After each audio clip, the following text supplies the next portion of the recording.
Olá, eu sou Isabel Wittmann e hoje eu tenho um convite para você. Quando você terminar de ouvir o seu episódio do Cinemação, que tal conhecer o Feito por Elas? O Feito por Elas é um projeto focado em discutir e divulgar o trabalho de mulheres no cinema. Nós temos uma equipe super variada de críticas cobrindo festivais, escrevendo sobre lançamentos, sobre filmes antigos, brasileiros, estrangeiros. A gente tem entrevistas e, claro, podcasts para você que já curte a mídia. Aproveita que em 2026 a gente está completando 10 anos, então tem um arquivo enorme para explorar e sempre novidades no feitoporelas.com.br.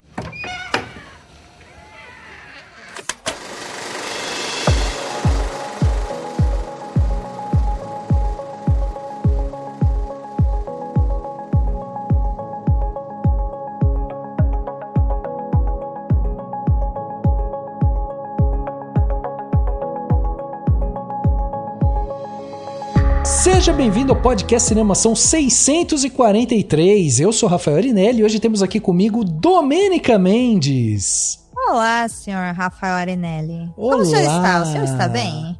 Estou muito bem. E você, Dô? Eu estou ótima. Rafa, você vai mudar bastante de opinião no episódio de hoje? Certamente. Eu sempre acabo a gravação, eu tô já com outra opinião. Olha aí.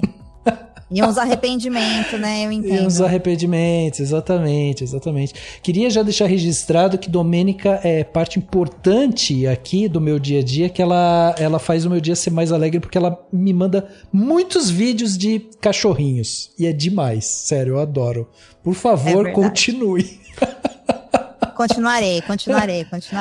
Nossa, eu me divirto. Aí eu pego e mando pra minha mãe, mando pra minha irmã. É uma maravilha. Imagina se a gente conseguisse com que as pessoas que ouvem os nossos programas fizessem isso pela gente, rapaz. Onde Nossa, a gente pois é. Nossa, é muito bom mesmo. Muito bem, temos aqui também Ana Lívia. Oi, tudo bem, gente? Eu só queria falar que eu não mudo de opinião, porque a minha opinião tá sempre correta, tá? Desde sempre. Ó. A única vez que você esteve errada foi quando você achou que estava errada, né, Ana? Exato. Gente, se eu mudo de opinião, na verdade não sou eu que mudei de opinião, entendeu? É a verdade que mudou pra caber dentro da minha opinião. Pois é, exatamente. Vocês acham que a Ana vê filme? Não, o filme vê a Ana.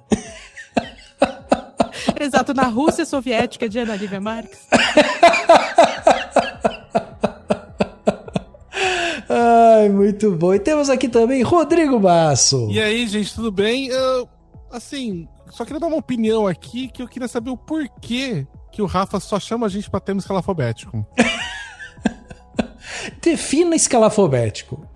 Temas que normalmente são assim, o que será que vai acontecer em 2042 quando lançarem o cinema 7D, sabe? O que é só umas coisas assim, nunca vai chamar assim, mano, vamos falar sobre o filme da sua vida. Nunca é sobre isso, nunca é sobre uma obra, é sempre um tema aleatório, né? Olá, eu vou expor, já que a gente tá nesse momento de expor o Rafael Arinelli, ele passou o tema pra mim. Rafael, o que você vai querer exatamente pra eu não passar tanta vergonha? Ele passou o tema pra você? Porque ele não passou o tema pra mim, ele só falou, você está disponível às 8h30? Eu falei, sim, entendeu? É isso. Ele me falou o título e aí eu imediatamente entrei no Letterboxd pra pesquisar listas. Porque eu esqueci. Gente, eu acho que eu nunca assisti um filme na minha vida, tá? Ele me falou o tema e todas as coisas que eu já assisti fugiram da minha cabeça. Exatamente. Então quer dizer que ele mandou mais ou menos, a gente fazendo um esquema de investigação. Ele mandou um pedaço do que era o episódio pra cada um, né? Mandou Exatamente. O título pra Ana Lívia, o tema pra Domênica, o horário pra mim, né? E assim, exatamente, porque chega aqui a gente reúne tudo, faz essa mistura gostosa aqui e funciona, tá vendo? Entendi. Muito bem, meus amigos, olha só, nós estamos aqui reunidos para falar de um tipo de filme que não termina quando sobem os créditos, né?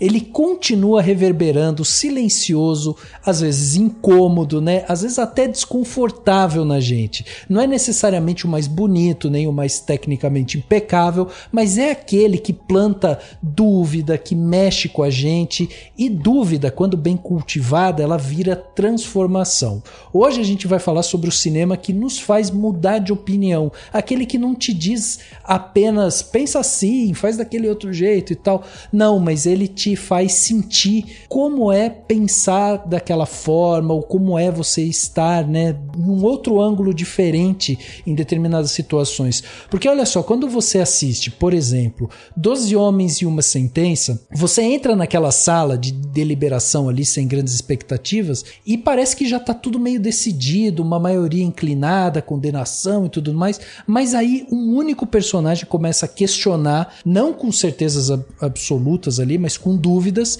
e essas dúvidas te contagiam e você começa a pensar em outras coisas que não só aquilo que o filme está propondo.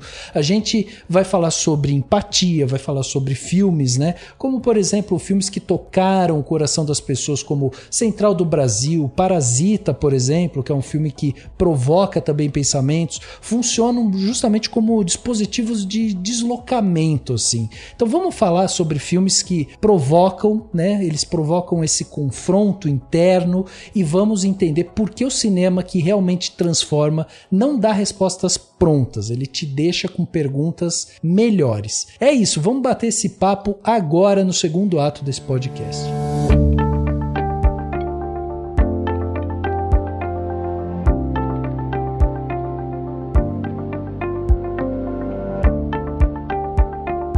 Quando a gente começa pelo óbvio, assim, né, que não é tão óbvio, né, que é exatamente o que faz um filme mudar a opinião de alguém, né, porque não é apenas informação que tá ali. Se fosse, bastava a gente ler um artigo, né, assistir uma palestra e tal, e a gente mudaria. Mas o cinema, ele opera em outra camada, né? Ele mistura emoção, imagem, som, ritmo, identificação e tal, e ele não te diz só pensa assim, ele te faz sentir como é pensar daquela maneira. E tem uma frase que foi uma das coisas que me impulsionou a gravar esse podcast, que eu vi recentemente, inclusive publiquei lá no Cinemação, no Instagram do Cinemação, que o Robert Ebert, que é um crítico famoso de cinema, ele define o cinema como uma fábrica de empatia. E eu achei isso tão certeiro, porque ele fala que quando você produz um filme e coloca ele no ar, você convida o espectador a olhar para as coisas de um outro ponto de vista, porque a gente nasce embalado dentro, né, de um estereótipo, dentro de uma cultura e tal, e é aquilo. Se você está aberto a assistir um filme e de repente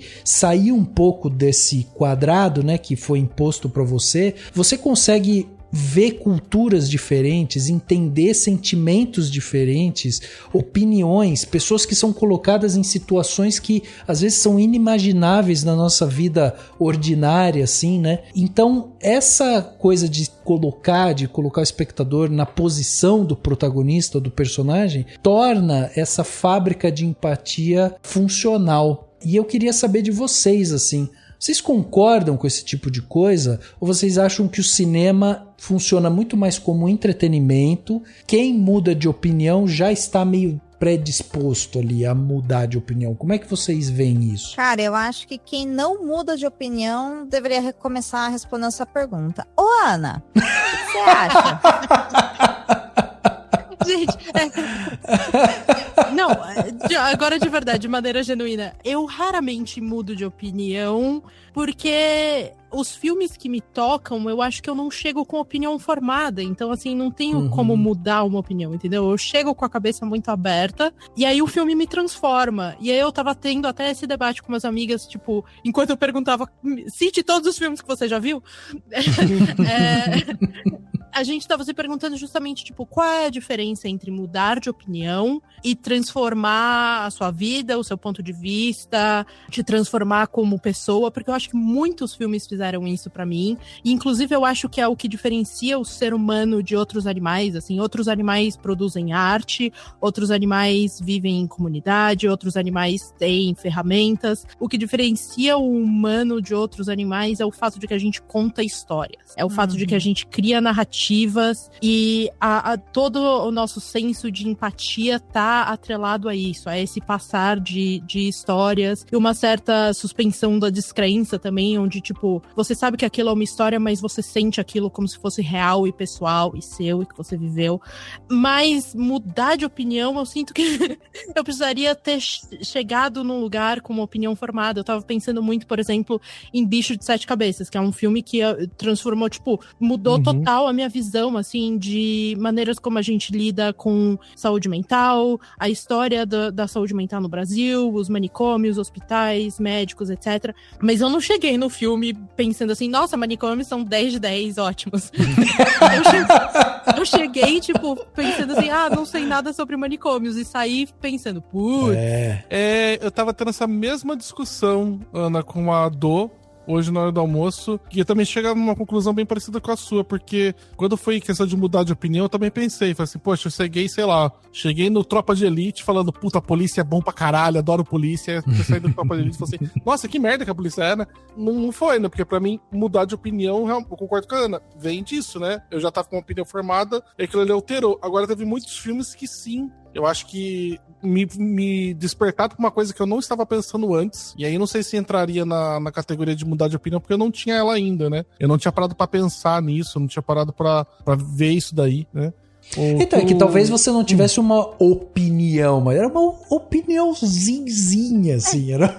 Não sei, por exemplo, eu acho muito bom o exemplo da Ana Lívia, porque eu nunca tinha parado pra pensar sobre a questão antimanicomial no Brasil até o Bicho de Sete Cabeças. E aí eu falei, é óbvio que você tem que ser antimanicômio a partir de agora, sabe? Com um filme assim, eu nunca tinha parado pra pensar muito sobre isso, sabe? Não sei. A que você falou da questão também do cinema, né? Que ele falou que é uma máquina de empatia. Eu acho que de forma geral, na verdade, eu sei que o cara tá puxando isso provavelmente pro lado da sardinha dele, porque ele é crítico de cinema, mas a arte em si é isso, né? A arte é você poder experimentar o mundo pela visão de outra pessoa. Não, e somos aqui 3 podcasters de literatura, então a gente tem que puxar a sardinha pro nosso também. Vamos puxar agora pra literatura. Inclusive, eu falei pra Dô que, na verdade, teve livros que de verdade me mudaram a minha opinião sobre história, sobre coisas, mas filmes não. Eu acho que tem uma coisa, assim, que eu ouço na fala de vocês dois, é que passa também por esse processo de conscientização, de brincadeiras à parte, desse negócio que o Rafa tá falando assim, é uma opinião, né, uma opinião pequenininha. Não, às vezes a gente, realmente, né, você tá entrando em contato com aquele tema, sendo abordado daquela forma, ou mesmo com aquele tema pela primeira vez, e se é a primeira vez, você, teoricamente, não conhece aquilo, né, é desconhecido. Contudo, porém, todavia, entretanto, mas nós somos seres agentes na sociedade, então sim, né, a gente bate o olho numa situação e a gente já tem algum tipo ali de formação que vai se criando. Então, o que o Bicho de Sete Cabeças, por exemplo, fez, entendo aqui que para nós 4, né, ouso dizer, é colocar a gente num papel de atenção para essa questão da saúde mental, de como muitas vezes pode ser feito tratamentos agressivos, né, que aí não são tratamentos, mas são vendidos como tratamentos, como existe um preconceito para a sociedade, que eram coisas que até então passavam despercebidas pela gente, né? Então eu acho que tem sim esse papel que aí eu entendo a fala do Rafa, né, que ele trouxe desse crítico, do empatizar com o que o outro está contando. É a mesma coisa que aconteceu também com Tropa de Elite. Não necessariamente existe uma grande admiração pela corporação ou atos policiais, e é importante a gente deixar claro aqui para quem está ouvindo esse programa, né, a partir do lançamento em 2026, que uma coisa a gente falar do Tropa de Elite agora, outra coisa foi quando o Tropa de Elite foi lançado, que a gente não tinha essas grandes discussões sobre violência policial e de como as corporações, né, estavam agindo, enfim, sempre existiu a violência policial, mas era tudo muito escondido dentro de um racismo estrutural, era muito voltado para um público que ninguém aqui, né, faz parte, que é um pessoal que mora na favela, que é uma pessoa não branca. Então, assim, são situações que a gente se coloca, mesmo não fazendo parte, né, desses grupos, que você olha e fala, pera, cara, tem alguma coisa muito errada. E essa coisa errada, nesses casos específicos, é algo estrutural que sim, quando a gente percebe isso, permite que a gente possa tomar algum tipo de atitude. Então eu não ouço isso como exatamente um mudar de opinião, mas talvez um convite pra gente também olhar e falar assim, putz, cara, eu nunca pensei sobre isso. E assim, você nunca pensou sobre isso porque você não conhecia esse tema, nunca houve contato com isso de verdade, ou porque dentro, né, da sua criação, do seu desenvolvimento, aquilo não era importante pra você, não se destacava. Eu acho que às vezes tem temas que, assim, desculpa, a gente pode até ter uma opinião se alguém pergunta e a queima-roupa sobre alguma coisa, mas a gente não parou pra refletir sobre todos os temas. Claro, é impossível, né? Inclusive é humanamente impossível. Então, quando eu falo que, por exemplo, olha, eu não tinha opinião nenhuma, é que assim, não que eu nunca tinha ouvido falar de, sei lá, por exemplo, tava dando um exemplo também que eu falei pra Dô, quando a gente pega filmes que falam sobre ditadura, né? Por exemplo, teve um filme, nem a ditadura brasileira, teve um filme, acho que da ditadura... agora não lembro qual país que era. Era No Tempo Chile. das Borboletas. Eu acho que era o Chile. Que eles chamavam, acho que No Tempo das Borboletas, que eram de mulheres que estavam tentando resistir à época da ditadura. Cara, assim, o filme eu saí arrasado, sabe, dele. Porque, cara, era uma coisa, era você falar assim, não, poxa, realmente a ditadura é uma merda, né, tudo mais. A outra é você ver aquelas histórias e você se sensibilizar de um jeito que você fala, mano, não dá, sabe, não dá, assim, Sim. Acho que intensifica pra aquele lado, mas nunca tinha parado pra pensar exatamente em alguns temas que eles tratam ali, de como que foi certas vivências naquela época pra pessoas que daí tipo, não são, né, que eram mulheres, então não é o mesmo gênero que eu, e aí eu acho que... Porque eu não tinha parado pra pensar, né, não que... por isso que eu acho que falar. Quando a gente para pra pensar nessa parte de mudança de opinião, não necessariamente é uma grande, sabe, nossa, mudei o jeito que eu vejo o mundo e tal. Não necessariamente assim, porque às vezes a gente tem uma opinião sobre alguma coisa que é uma opinião rasa, é uma opiniãozinha mesmo ali, que a gente sabe por cima, porque leu a manchete de não sei o quê, e às vezes... muitas vezes, né? Principalmente hoje em dia, as pessoas têm muita dificuldade de dizer que não têm opinião sobre alguma coisa. Hoje em dia, né, então? Né, as pessoas têm opinião sobre tudo.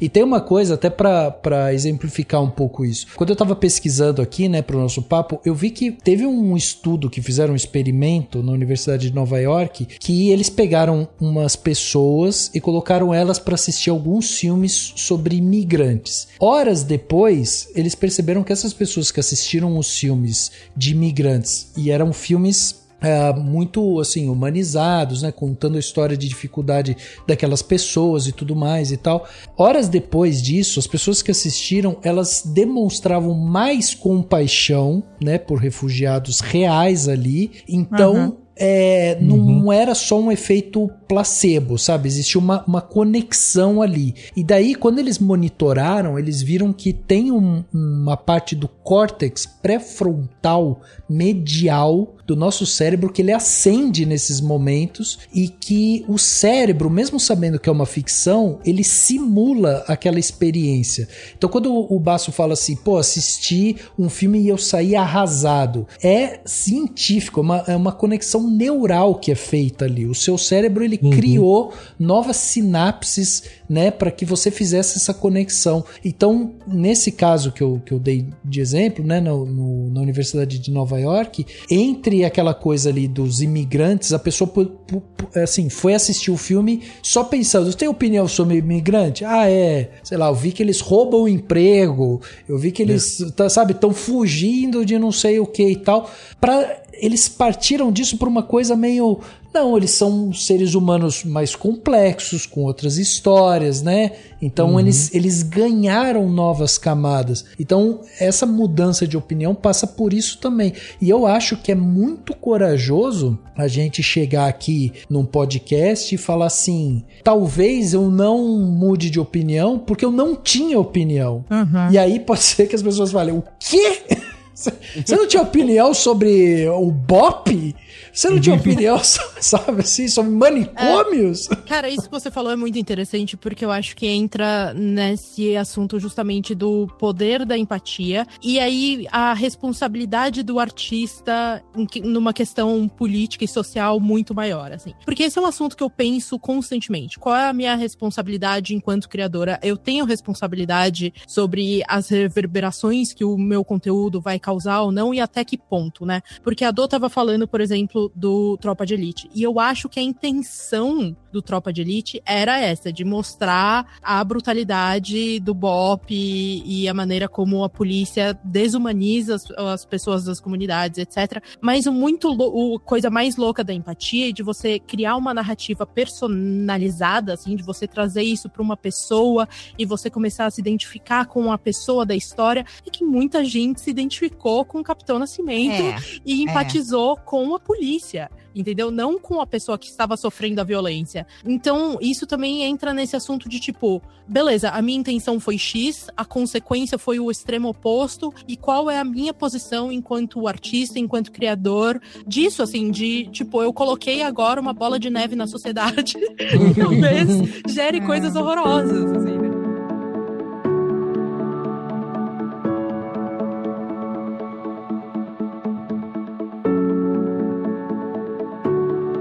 Esse exemplo do que a Ana trouxe é muito bom, porque o Tropa de Elite, ele é um exemplo muito bom, porque quando a gente entende o que está sendo feito no filme, você entende que ele está falando sobre a questão da violência estrutural. Só que ao colocar o foco narrativo na personalidade, né, no protagonismo do Capitão Nascimento, existe sim essa conexão com aquele personagem, que inclusive é completamente natural, que é para isso que são escolhidos os protagonistas, né? Serão as pessoas com as quais o público vai bater o olho e falar assim, ok, esse cara, essa menina que eu tenho que seguir. O problema é que a forma como ele foi executado não conseguiu atingir uma camada de crítica que tá no filme, mas que fica muito... Você tem que olhar com bastante profundidade, que é de entender a violência que os próprios policiais do BOP ali estão expostos. Porque o filme, ele tem uma mensagem em si também. E eles são perdoados dentro da história do filme. Então é natural que o público olhe e fale, ai, coitado da polícia. No caso do Tropa de Elite. E ali, como existe, né, uma dualidade muito grande entre o BOP e o restante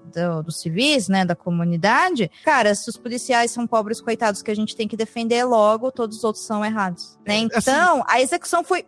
Eu entendi a ideia, a possível ideia, mas a execução foi ruim. Eu falo porque eles não inverteram. Eles precisaram voltar depois no 2, né? Pra falar, gente, a gente tá, na verdade, criticando. Entendeu? Então, assim, eu não quero fazer esse podcast, um podcast sobre o BOP, né? Mas sobre, por favor, não, mas eu acho que ele é um sobre exemplo... a Tropa de Elite, mas eu acho também que faltou um pouquinho da questão do próprio público, né? Você tem várias outras obras que você coloca o personagem principal como vilão, e cabe também o público ter um pouquinho de discernimento pra perceber que não é porque o cara é o protagonista que ele tá certo. Né? Então, sei lá, mas aí você tem J.K. Rowling falando que o livro dela é o favorito dela é Lolita, entendeu? Tem gente doida que interpreta as coisas de uma maneira doida. E aí a minha questão é, qual é a sua responsabilidade enquanto autor de pensar, putz, tem gente doida nesse mundo? Então, mas aí a gente lembra que a obra é formada por um tripé, né? Por um trinômio ali, né? Autor, obra e público. O público tá... Você não tem nenhuma obra de arte se você não tiver um autor, uma obra e um público. Alguém precisa produzir arte, a arte precisa existir, alguém precisa observar aquela arte, senão ela não existe. Né? Tipo, o Antônio Cândido já falava isso lá em Literatura e Sociedade. Né? Então, você, como leitor, a literatura só fecha o seu ciclo quando ela é lida. Então, o público faz parte da interpretação daquela obra e, assim... A obra não precisa, obrigatoriamente, não tem função nenhuma social de ser algo que vai educar, que vai determinar a moral ou alguma coisa desse tipo. Né? Eu sempre concordei muito com isso. Eu sempre achei que, tipo, a obra tem que ser e a interpretação é aberta e não cabe ao autor ditar a interpretação. Eu acho que isso né, já passamos desse tempo há muito tempo. Mas eu também acho que... E aí, essa é uma dificuldade pessoal minha, assim... a gente tá no momento onde a gente sabe que a capacidade de interpretação de texto é confusa, né? A gente tá na era lá da... Vocês já ouviram falar disso, da sopa de feijão? É uma teoria de que a internet entrou na fase de, em inglês, chama bean soupification, né? Que é a sopa de feijão. Que é uma pessoa foi no TikTok e postou uma receita de sopa de feijão. E aí uma pessoa foi embaixo e comentou assim, mas e se eu não gostar de feijão? Que é essa ideia de que, tipo, tudo agora tem que ser feito pra você, e é a sua visão, e é a sua interpretação. E aí a capacidade de interpretação de texto de, tipo, eu discordo, ou isso não é pra mim, ou, putz, talvez seja melhor eu não comer esta sopa, se perde um pouco, né? E aí entra numa coisa que eu acho muito, muito difícil de navegar, que é justamente entre você não subestimar a inteligência do seu público, que é uma coisa que eu acredito muito, cria sua arte o mais complexa, o tão complexa que você quer que ela seja, e as pessoas têm sim a capacidade de interpretação, ou você vai nivelar por baixo e criar uma coisa que não seja ambígua, pra justamente você não ter esse medo de ser mal interpretado. Mas aí você tá falando de tutelar, né? Vamos tutelar o público. Vamos falar pra ele o que ele tem que consumir, o que a gente tem, como nossa responsabilidade de produzir algo para que não leve ele para um outro lado. Aí você começa a entrar num tutelamento ali, né? Num negócio ali de fazer as pessoas, olha, vamos ter que indicar para eles o caminho, que aí eu falo assim, cara, aí acho que o negócio todo se perde, né? Porque aí a arte vira ter uma função, então ela para de ser uma expressão da pessoa e ela vira ter uma função que é... Vira conteúdo, né? Que é basicamente o que é o caminho também que a gente tem visto muito, né? Que é isso que o Rafa falou, de tipo, arte versus entretenimento versus, eu acho que agora entra no reino de conteúdo, que é um mar onde, tipo, tudo é conteúdo, né? Absolutamente tudo. E aí, no final das contas, você acaba medindo as coisas pela régua justamente desse pessoal que você acha que não deve ser ouvido. Né? Eu sempre me lembro de olha só, né? Estamos de Antônio Cândido para Samurai X, né? Vamos lá. Mas tem um arco de histórias multitudes. Tem um arco de histórias que tem um cara lá que fala que o forte deve ditar o que o mercenário deve ser. Se a pessoa é forte o suficiente para impor a sua vontade, então a doutrina dela deve ser seguida por todo mundo, né? E o Rurouni Kenshin, obviamente, vai atrás do cara, dá um pau no cara e tudo mais. E, na verdade, muito da batalha tá sendo uma disputa por um garoto que tá vendo os dois grandes espadachins, né, lutando, e o garoto tava, né, e fica uma questão de qual que é a doutrina melhor. E aí o Rurouni Kenshin, obviamente, ganha do cara e fala que não, que a gente não é o forte que deve determinar, né? A força deve ser pra proteger as pessoas e não pra falar pra elas como elas devem viver. E aí o menino vira e fala assim, nossa, senhor Kenshin, então, na verdade, o senhor estava certo, né? Porque o senhor é o mais forte, e aí o senhor, por ser o mais forte, a sua doutrina superou, né? E então, a sua doutrina é correta. Aí ele falou, não, você tá julgando a minha, por isso, pelo argumento do cara que eu acabei de vencer. Entendeu? Tipo, eu tô falando somente que ele não tem razão sobre isso. Aí o moleque ainda olha e fala assim, nossa, isso tudo é muito complicado, né? E sabe? E no final das contas é isso, né? Porque se a gente coloca aí, a gente fala, poxa, vamos... Por conta dessas pessoas, a gente tem que fazer uma arte diferente para evitar que essas pessoas, a doutrina delas se prolifere, e aí, por conta, sem perceber, a gente tá fazendo o tipo de pensamento deles prevalecer, porque a gente vai tutelar todo mundo, sabe?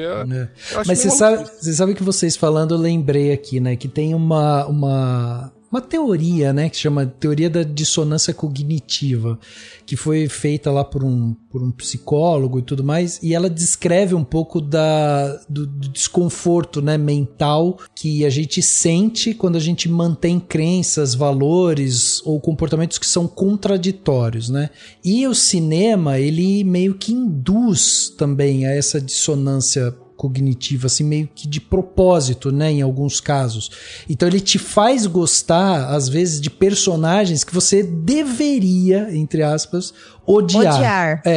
Você deveria odiar. E ele te faz questionar essa causa, né, de deveria apoiar, e te coloca nessa posição moral ambígua, assim.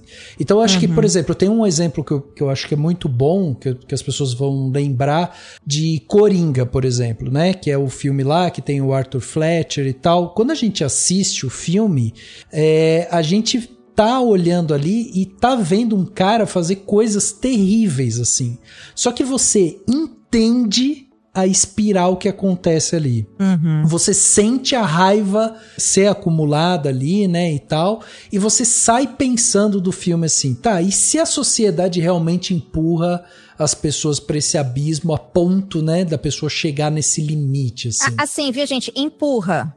Empurra. Não que a gente pensa. Empurra, isso é um fato, né? A história é cheia de exemplos disso, né? Empurra. Ponto. Exatamente. Porque, assim, essa coisa né, isso que acontece, né, o que o cinema te induz a fazer isso, te coloca numa posição que é uma posição complicada de você lidar, porque você vê aquilo ali e você não sabe exatamente como, né, se mexer com aquilo, porque moralmente pode ser errado, só que como ele tem esse efeito empático, ele te conecta a um serial killer, ele te conecta a um, né? Então, mas isso não é um saborzinho, não querendo dizer que... Claro que é. Eu acho que é, porque... Eu adoro, tipo, isso, assim, eu adoro vilões que você dá um pouco de razão, sabe? Você tava falando e eu lembrei de Pantera Negra, que você fica tipo, gente, esse vilão tem razão. O Killmonger Ele tava tem- todo mundo, né? ele tem Ou seu a maluquice ponto. da galera achar que o Thanos tava certo, né? Sabe? Ah, mas aí é só a falta de pensamento mesmo, embora o projeto seja bom, mas faltou pensar, tá? É. Faltou pensar lógico. Mas É eu que o acho que- Thanos entra num ecofascismo, que aí já é outra história, né? Mas em literatura também, né? A gente pega, sei lá, um monte de gente comprando o barulho do Bentinho do Dom Casmurro, sabe? Só porque ele é o Exato. protagonista, tá sendo narrado por ele, e acho que por conta disso ele não é o FDP, sabe, da história, ou o Brás Cubas mesmo, né? Então... Eu acho que no fim a gente volta pro começo, tal qual o ciclo da vida, que é quando a gente entende que o papel, não o papel da arte, porque na verdade a arte em si ela não tem papel nenhum, a não ser simplesmente existir. Porém, quando a gente tá nesse papel, né, de pensar criticamente, ou até trocar um papo mais solto como a gente tá fazendo aqui, existe uma questão de conexão. E aí, claro, vai passar por tudo isso que a gente vai se formando e como que a gente vai agindo, né? Por exemplo, o Basso não assistiu. Eu acredito que a Ana Lívia tenha assistido, o Rafael eu sei que assistiu. O Marte Supreme. Uhum. Cara, assim, eu assisti o filme. Eu tive 0 conexão com ele. Aliás, 0 não, eu tive menos 25 conexão com ele. Eu estava no cinema, eu estava assistindo e falando, ok, um bom enquadramento, uma lente boa, uma música agradável, nossa, que atuação legal, entendi. Eu tive 0 conexão, logo eu tive 0 sentimentos para com aquela história, aqueles personagens. Saí de lá e, tipo, falei, um bom filme. Tecnicamente, ok. Me causou alguma coisa que aí, pra mim, isso é importante, entendeu? Uhum. Que ele me traga alguma coisa. Pode ser uma mudança de opinião, pode ser um sentimento, pode ser um entretenimento, possa ser... Cara, não foi nada. Foi, sei lá, 2h30 da minha vida que eu poderia estar dormindo, lavando louça, sabe? E às vezes até um reimaginar imagético, né? Porque eu tava pensando também, enquanto vocês estavam falando, eu tava pensando muito no poder de documentários, né? Porque eu acho que documentários é uma área muito onde você entra nele presumindo que ali é uma verdade universal, né? Sim. E aí você Sim. tem sempre que colocar essa coisa de tipo, não, isso é um ponto de vista, é uma visão, aqui também tem uma construção de narrativa tal qual numa coisa ficcional ainda tem, né, um viés e tal, isso aqui não é tipo, meu Deus, todas as facetas da verdade. Mas aí eu pensei em Koyani, gente, o pensamento da pessoa que é não diagnosticada com TDAH, né? Mas que deve ter. Porque meu pensamento foi, então, pra Koyaanisqatsi. Não sei se vocês viram esse documentário, que é basicamente uma música que fica o tempo todo falando Koyaanisqatsi. E aí é 2 horas de filme só mostrando, tipo, imagens, assim, imagens, meio que, tipo, da formação do mundo, do planeta, da construção da sociedade, etc. E você sai dali, o impacto é tão forte, pura e simplesmente porque o impacto imagético é muito forte. E aqui, tipo, o poder da imagem por si só te transforma, sabe? Mas eles estão documentando o quê? Só por curiosidade. Então, ele é um filme muito abstrato, assim, eu acho que o objetivo do filme é talvez justamente esse, de que cada um saia com uma mensagem, assim. Mas as imagens, de um modo geral, são meio que, tipo... a formação da Terra mesmo. Sabe aquela cena, não sei se você vai lembrar disso, em Gilmore Girls, que o Kirk faz uma dança de como ele nasce? É Koyaanisqatsi que é aquilo, tá, gente? É tipo, é como surge a Terra, como surgem os humanos, como se formam as cidades, mas tudo de uma maneira bem abstrata, assim, não tem texto, não tem narrativa, são só, tipo, imagem, uma colagem de imagens, assim. E aquilo, o poder da imagem por si só me impactou muito e assim, me mudou, talvez não de opinião, mas mudou a minha sensibilidade de olhar, talvez. Perfeito.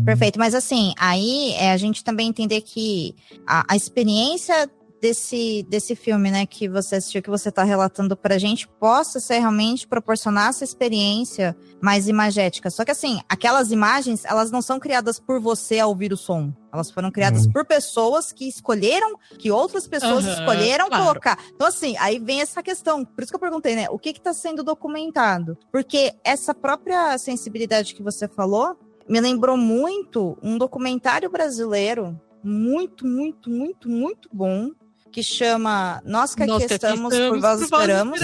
Nossa, todo mundo assistiu, né? O nome do meu podcast, Aqui Estamos, é por causa desse documentário. Eu adoro ele. Meu irmão, eu fui cursar História no ensino superior por causa desse documentário, entendeu? Porque eu virei e falei, eu preciso entender melhor isso aqui, para depois descobrir que eu ia... Além dos 4 anos, eu tinha que entender a obra do Hobsbawm também, né? E aí ficou um pouco mais complicado o negócio. Mas ele é um documentário, né? Que faz essa... Pra quem não assistiu, porque tem um público mais jovem, né? Que ouve a Cinemação. E não assistiu na escola, que era obrigatório passar pra todo mundo, né? Ouve, né? Assim, gente, há uns 20 tarará anos atrás, semana passada, era obrigatório, junto com Christiane F., Círculo de Fogo. Gente, será que a juventude não assiste mais esse filme? Ilha das Flores, será que ele Ilha das Flores? Poxa. Nossa, eu acho que não. Acho que não. Não tinha 9ª série, tá, gente, nessa época. Tinha, mas não era chamado assim. Mas enfim, aí a questão esse filme, ele tem uma característica que é muito interessante, mas que faz todo o sentido do mundo na última cena, que são só imagens e músicas e não tem fala. Mas, por quê? Porque as pessoas, né, tipo, eu tô te contando a história de pessoas que não estão mais aqui. E aí se encaixa, né? Não, eu ia falar só que, apesar de das 3 de letras aqui, eu posso ser crucificado por isso, mas eu acho que às vezes a fala, as palavras e tudo mais, elas são superestimadas. Disse ele em um podcast. Cara, sei lá, eu falo pra Dor que às vezes... As ironias, né? Às vezes, quando eu vejo num filme que o cara toma uma bebida... faz uma careta que a bebida, tipo, obviamente não desceu bem, ele fala, nossa, que ruim. Eu falei, jura?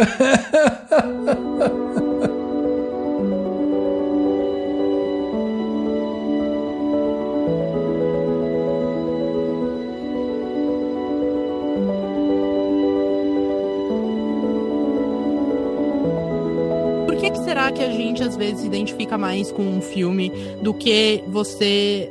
ou lendo a mesma história, ou lendo, tipo, numa revista, uma coisa assim. Porque muitas vezes a revista também cria uma narrativa, né? Também cria esse senso de trazer pro pessoal. Mas eu acho que é você ver, sabe? Nós, assim, somos, de um modo geral, animais muito visuais também. Então, você conectar com, tipo, a emoção não verbal... Putz, assim, gente, juro por Deus, às vezes eu odeio uma pessoa, eu tô assim, putaça. Aí a pessoa me dá uma lágrima no olho, eu já fico, não. Eu não Talvez acho que eu não odeie tanto. Você estava falando também de documentários e coisas assim, eu fiquei pensando muito que uma das propostas, tentando fazer a volta para voltar no que o Rafa tinha proposto, de filmes que impactam e ficam depois e ficam fazendo a gente... né, ficar refletindo sobre aquilo. Um que foi isso, e a Domênica talvez vai ter flashbacks de guerra agora, de discussão, foi O Poço, não é, pra mim. Adoro. Foi difícil, viu, gente? Olha... O Poço eu assisti, eu fiquei tipo assim, cara, sobre o que é isso? Foi mesmo. E eu tive discussões homéricas com a Domênica, e aí fui escutar 1 milhão de podcasts, ver 1 milhão de coisas, ver uma outra coisa pra entender que assim, era e tudo lúdico. Só porque agora é um bom momento. Ô Basso, e você mudou de opinião sobre não ter entendido, ou sobre achar que é qualquer coisa? Mudei de opinião, sim. sobre ele. Engraçado, né? Porque eu mudei de opinião sobre o filme, né? Não sobre as coisas que o filme traz, né? Mas, sim. Mas eu acho que foi um desses provocativos, que acho que foi uma dos gatilhos que o Rafa descreveu no início. De que tipo de filme que é assim, um filme provocativo, né? Que puxa cordinhas, faz você falar assim, cara, o que é? E aí, pra mim, ele foi isso, porque eu falei, cara, talvez por ser uma coisa, acho que lúdica, e justamente, ao contrário do que a gente tá falando no início, de não ser uma coisa mastigada, entregue pro pessoal certinho, assim, já bem roteirizada. Não, cara, é um negócio assim, meio sem pé nem cabeça, que aí depois você vai remontando, e aí demorou um pouco pra eu sentir ele. Foi mais ou menos na mesma época que teve também, se não me engano, mesma época assim, tá, gente? Um curto intervalo de alguns anos, né? Que teve também o Mother, né? Eu tava pensando no Mother, que é um filme que eu nem gosto, mas que eu penso nele constantemente. E o Mother, ele é meio... Eu me lembro que eu ouvi no podcast falando que o Mother não quebra a cabeça, mas tá com todas as pecinhas marcadas já, né? Porque é meio que, a partir do momento que você insere a chave de leitura bíblica, né? Cara, então, mas pra mim o que pega... E aí o Poço, ele pra mim não foi isso. É engraçado que muito que o pessoal sentiu no Mother, que veio falar comigo, e acho que talvez seja por isso que a Ana Lívia tá falando que não gosta muito, que deve ser um filme que todo mundo fica martelando a mesma coisa. E aí pra mim foi o Poço, porque eu falei, cara, é um negócio lúdico que pra mim tinha muito mais interpretações, muito mais possibilidades. Mas eu acho que é exatamente o exemplo contrário, né? Porque é impossível, depois que você viu a interpretação bíblica cristã no Mother, ver aquele filme de outro jeito, entendeu? É impossível. Pode ser que não foi a intenção. Não vou nem entrar nessa discussão, mas enfim. Ai, pode cara, ser. assim, eu acho que autor não tem que falar sobre a obra dele, ponto. Só faz a sua obra, Entendeu? deixa que a tia interpreta, né? Deixa que eu falo, acho que eu quiser. Até porque ele cria, a partir do momento que você fala isso, tipo, X tem a ver com tal passagem, não sei o quê, você também cria buracos na sua própria narrativa, que é por isso que eu fico pensando nele até hoje, assim. Porque eu fico assim, mas isso não faz o menor sentido. Tipo, isso não combina com a passagem bíblica, como assim? O que isso quer dizer? O que a pia não estar chumbada? Sabe? Tipo, aí eu começo uma coisa de, tipo, de tentar montar um quebra-cabeça que, beleza, as peças estão marcadas, mas as peças são erradas, sabe? Então você monta e vira uma coisa meio desfigurada, assim, que às vezes pode ser intenção. Eu acho que tem vários diretores que fazem isso intencionalmente, né? Eu tava até falando com um amigo também de, tipo, outros filmes, não sei o quê, e ele falou de Lars von Trier e tal, e eu acho que, enfim, Lars von Trier, com todas as suas problemáticas enquanto pessoa, mas que faz esse tipo de filme, né? Onde você monta o quebra-cabeça e o quebra-cabeça é desfigurado, mas eu acho que é com intenção. E aí, Mother, eu acho que não era a intenção, mas enfim, novamente, né? Não, tanto faz a intenção, mas fico eu aqui pensando, tipo, mas o que eu montei? Eu saí daqui com o quê? E aí eu fico pensando, gente, isso me incomoda para todo sempre, tá? Às vezes eu durmo é o seu Império Romano? Abro o olhinho, assim, exato. Eu abro o olho no meio da madrugada e penso, Mother. Nossa, Ana Lívia, pelo amor de Deus, amiga, supera. Mas assim, mas o Mother, o problema dele é que ele tava indo pra uma coisa que tava confusa. A partir do momento que você vê a coisa bíblica, tudo bem, realmente, gente, você quer saber como é que é a Bíblia? É assim, ó, você abre a Bíblia e lê. É isso. É assim que a gente sabe o que tem na Bíblia. Então, não é sobre a interpretação. Enfim, é uma metáfora com personagens bíblicos. Ok. O que ferra é quando vem esse papel do diretor falando, eu fiz um filme questionando e criticando o aquecimento global. Da onde? Então, mas de da novo, onde que você fez errado isso, tá entendeu? Quem tá indo pra ouvir autor, exato, né, das obras. Assim. Exato. Assim, o que você quis fazer, o que você fez, não me interessa. Me interessa o que tá lá e o que eu tirei. Cara, a gente fez um podcast recente aqui, né, que se chama justamente Separar a Obra do Artista, onde a gente discutiu isso. Mano, que ódio que eu tenho disso. Rafael, você tocou num ponto, Rafael. São duas coisas diferentes, né? Uma é você separar a intenção do artista e a interpretação do artista da obra, e outra é você separar a biografia e, tipo, separar o impacto social presente dessa autora. Eu acho que são, tipo, papos completamente diferentes que as pessoas acabam agindo como se fosse a mesma coisa. Não, eu vou mais além. Eles botaram tudo na Lívia. Assim, eu saí do Twitter, e uma das últimas discussões que eu tinha no Twitter foi com uma galerinha, porque eles falavam que tinha que tomar cuidado com escritores que escreviam em primeira pessoa e descreviam, e o personagem deles principal era um assassino, era uma coisa assim, porque isso demonstrava que o autor tinha tendências assassinas. Foi igual. Aí a gente entra no negócio da sopa de feijão novamente. Então, exatamente. E aí, cara, eu Nossa sei que eu fui discutir com uma menina, falei assim, pelo amor de Deus, vai fazer letras. Eu falei pra ela, menina, eu sou formado em letras, tipo, essa teoria eu li. Ela falou, imagina, porque isso na academia já não tava sendo estudado, tá falando que a obra do autor influencia assim na coisa. Eu falei, caralho, velho, mas, tipo, porra, o filho da puta do Flaubert, em 1800 e bolinha, em 50, que foi, sei lá o que, teve que chegar pro porra de um promotor e falar pra ele, eu sou Madame Bovary, porque queriam acusar ele de estar encobrindo uma mulher adúltera, porque a única possibilidade de ele ter escrito o Madame Bovary é se ele conhecesse uma mulher que era adúltera. E tipo, porque a galera não acha que a gente pode pensar algo fora do nosso ser, sabe? Pois é. E aí, cara, pra aguentar agora, puta que me pariu, cara, que ódio, essa discussão de separar autor de obra, que é um puto de negócio essencial pra você poder fazer isso, e é um jargão que a gente aprende de tipo, literatura, que a galera colocou no bolo junto, tipo, de não dar dinheiro pra pessoa pra financiar artista transfóbico, e daí você invalida essa discussão. Toda vez que eu vou falar, eu não pude mais falar sobre isso, de falar, olha, gente, mas pera, se o autor virou e falou que é aquecimento global, pau na orelha dele, entendeu? Tipo, Rodrigo!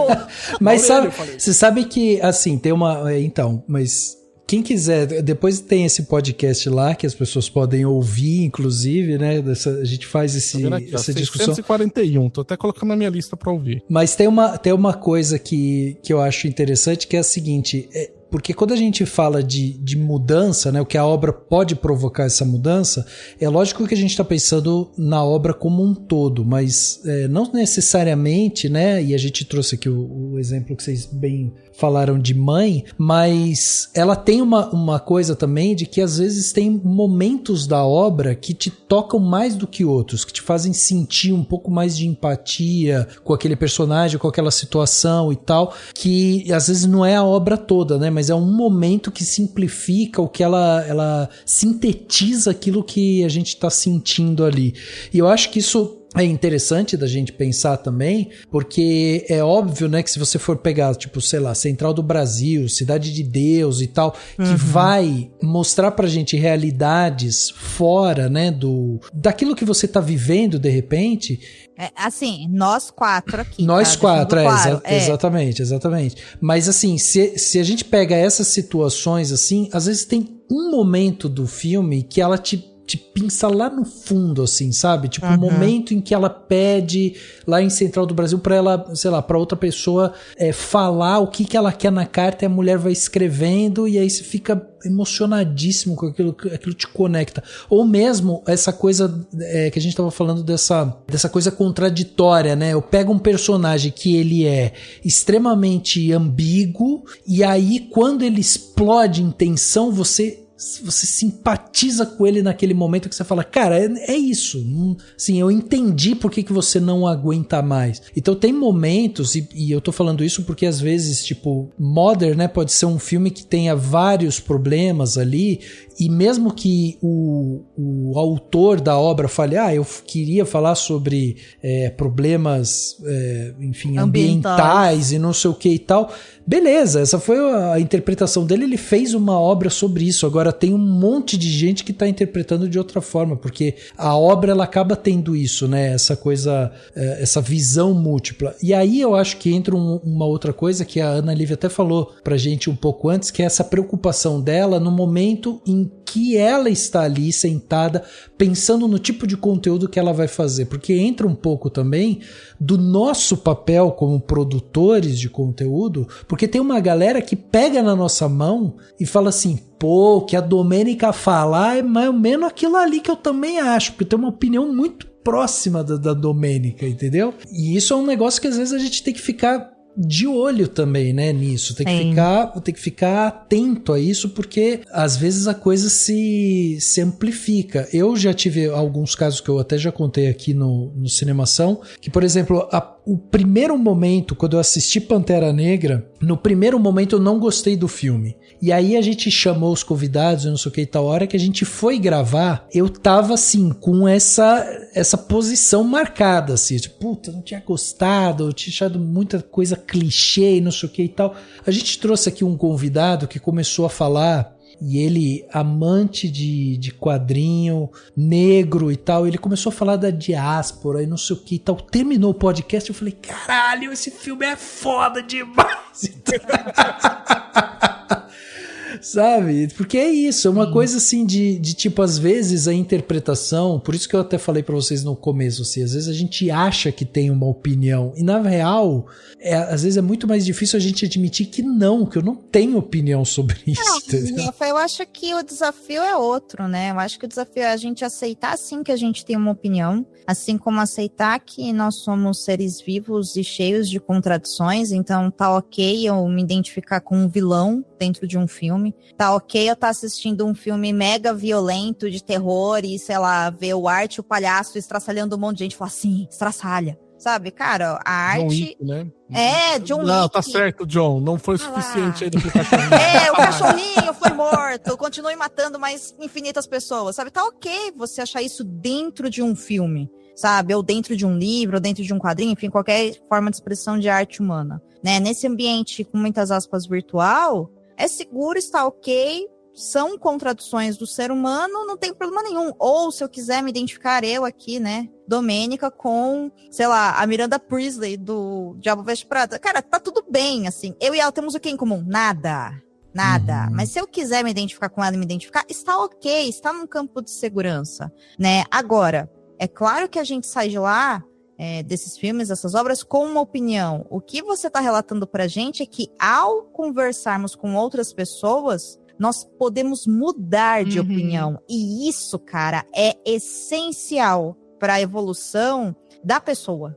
Entendeu? Perfeito. Porque assim, olha, eu não gostei. E pode ser que a gente passe aqui horas e horas conversando, sei lá, como eu citei, não gostei do Marte Supreme, e vocês falem várias coisas, ok, entendo toda a opinião de vocês, beleza aí, e eu continuo não gostando. E tá tudo bem também, né? Não é um... não existe uma necessidade de manter sempre a nossa opinião, como também não existe uma obrigatoriedade de mudar de opinião, mas se existe essa conexão que muitas vezes, com a bagagem que a gente não teve com a obra e através de conversas, eu acho que muita gente ouve podcast, assiste videocast, vê crítica, porque quer sim se conectar dessa forma, né? Ver através do olhar do outro algo que eu não consegui pegar, uma interpretação ali específica, cara... Isso é maravilhoso, entendeu? Isso é super transformador. É de novo a conexão. É a conexão primeiro com a obra, depois a conexão com outras pessoas que também se conectaram, sabe? Aconteceu isso comigo um pouco com o Superman novo, né? Quando eu saí também dele, eu não tinha gostado muito dele, na real. Verdade. Eu lembro. Principalmente porque o cara que faz o Guy Gardner, o cara lá do Firefly lá, o Nolan alguma coisa, Nathan alguma coisa, né? Que aquele cabelinho de tigela, pra mim, me tirava do filme toda vez que eu via que ele aparecia. É triste, né? É triste. Mas, por exemplo, depois que eu saí, eu tava conversando com o Ado e com o Duque por assistir o filme comigo. E depois também escutando o Cinemação sobre Superman. Pra mim, eu fiquei mais assim com o filme. E depois eu fui pegar no YouTube uma cena, só pra linkar com o que o Rafa falou sobre a questão de uma cena ali também muito específica, mas no Superman, a fala dele, quando ele tá fazendo a pseudo-entrevista com a Lois Lane, ele termina de falar tudo mais, ela fala, mas isso é absurdo. Ele falou assim, olha, talvez isso seja ser punk rock. Depois de ter conversado com todo mundo, assim, ouvindo o podcast, e aí eu fui rever essa cena, falei, cara, essa cena é o filme, né? Talvez, tipo, sim, no mundo que a gente tá hoje, você simplesmente ir lá e porra, ele falou assim, olha, eu não quero saber o lado do conflito, eu sei que pessoas estavam em guerra, eu fui lá para a guerra, eu não sei por que ela começou, eu não sei o que os desdobramentos dela, eu sei que ela tinha que parar, eu fui lá, alguém precisava fazer alguma coisa, eu fui lá e fiz, né? Eu falei assim, mas pô, você tá sendo ingênuo ao jeito de parar ela, acho que não sabe das implicações, eu falei assim, sim, talvez isso seja muito punk rock hoje, sabe? Você conseguir se colocar dessa forma, né? Você tentar fazer o certo no meio de um monte de coisa que tá sendo feita, visando 1 milhão de coisas políticas e tudo mais, né? E aí eu falei, putz, cara, não, mas esse filme tem uma mensagem boa mesmo, sabe? Tem um negócio bom, assim.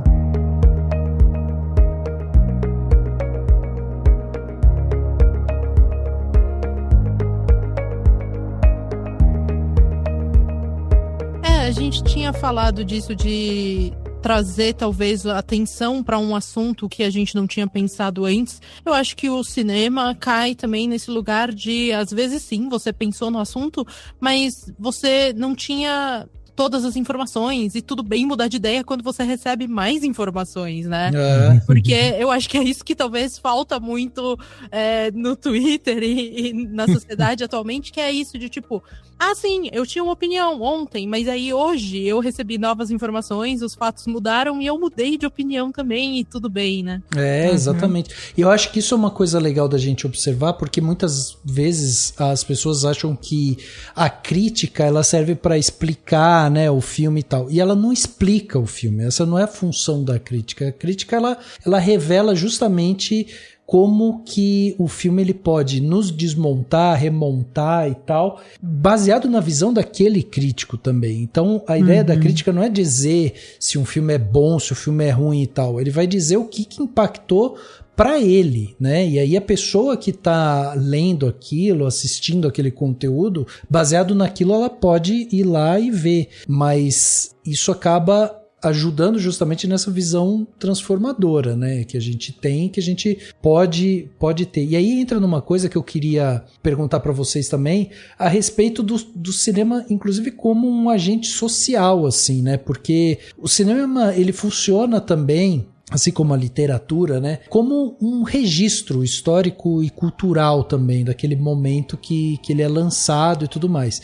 Então tem muitos filmes que refletem contextos que são produzidos, mas que eles também eles acabam dialogando também com o futuro e tudo mais. E tem várias obras que abordam racismo, desigualdade de gênero, questão de políticas, enfim, que muitas vezes ajudam a gente a moldar o debate público. E eu tô falando isso porque a gente teve um caso muito emblemático no Brasil recentemente com Agente Secreto, e antes disso a gente teve o filme da Fernanda, né, do Ainda Estou Aqui, que fez com que o Brasil e tal, e o STF fosse levantar a hipótese de rever algumas leis e tudo mais e tal. Então existe também uma transformação que pode ocorrer de forma coletiva, né? A partir do momento que você percebe que há uma movimentação coletiva ao redor daquilo, assim. Vocês acham isso importante também? Esse tipo de função do cinema, da literatura, enfim, no sentido de que muitas vezes a obra, quando sai, a gente olha para ela e às vezes ela é polêmica, ou ela é rejeitada, né? Às vezes ela fica escondidinha e tal, e ninguém sabe dela, mas aí vai passando os anos e essas obras acabam sendo reconhecidas, né, como fundamentais e tal. Como que vocês veem isso? Vocês acham isso importante também para essa mudança e para a evolução? Ou é simplesmente uma arma, né, pode ser uma arma política e de mensagens e tal pro grande público, assim? Nossa, Rafael, tem como falar que não é importante? Tem como falar que não é uma arma? Exato. Eu tava mais nessa de tipo, putz, eu espero que não usem como arma, né? Mas assim, eu acho que não é que esse seja o papel de um filme ou de um livro ou qualquer outro tipo de arte. Eu acho que pode ser uma consequência da existência desse material. E aqui eu puxo muito uma visão de historiadora, sabe? É claro que quando eu vou ler qualquer livro ou ver qualquer filme, do mesmo jeito que existe nessa questão de eu, Domênica, ser um agente dessa sociedade atual, assistindo aquilo, e se esse filme foi produzido agora também, né, sei lá, no Brasil, e ele está retratando um período ditatorial e foi feito por aquelas pessoas, se por um lado eu falo, não importa aquilo que você quis fazer, o que importa é o que você fez, existe sim um lado meu que é extremamente curioso sobre quem fez e por que fez. Mas aí é uma curiosidade minha, né, porque enquanto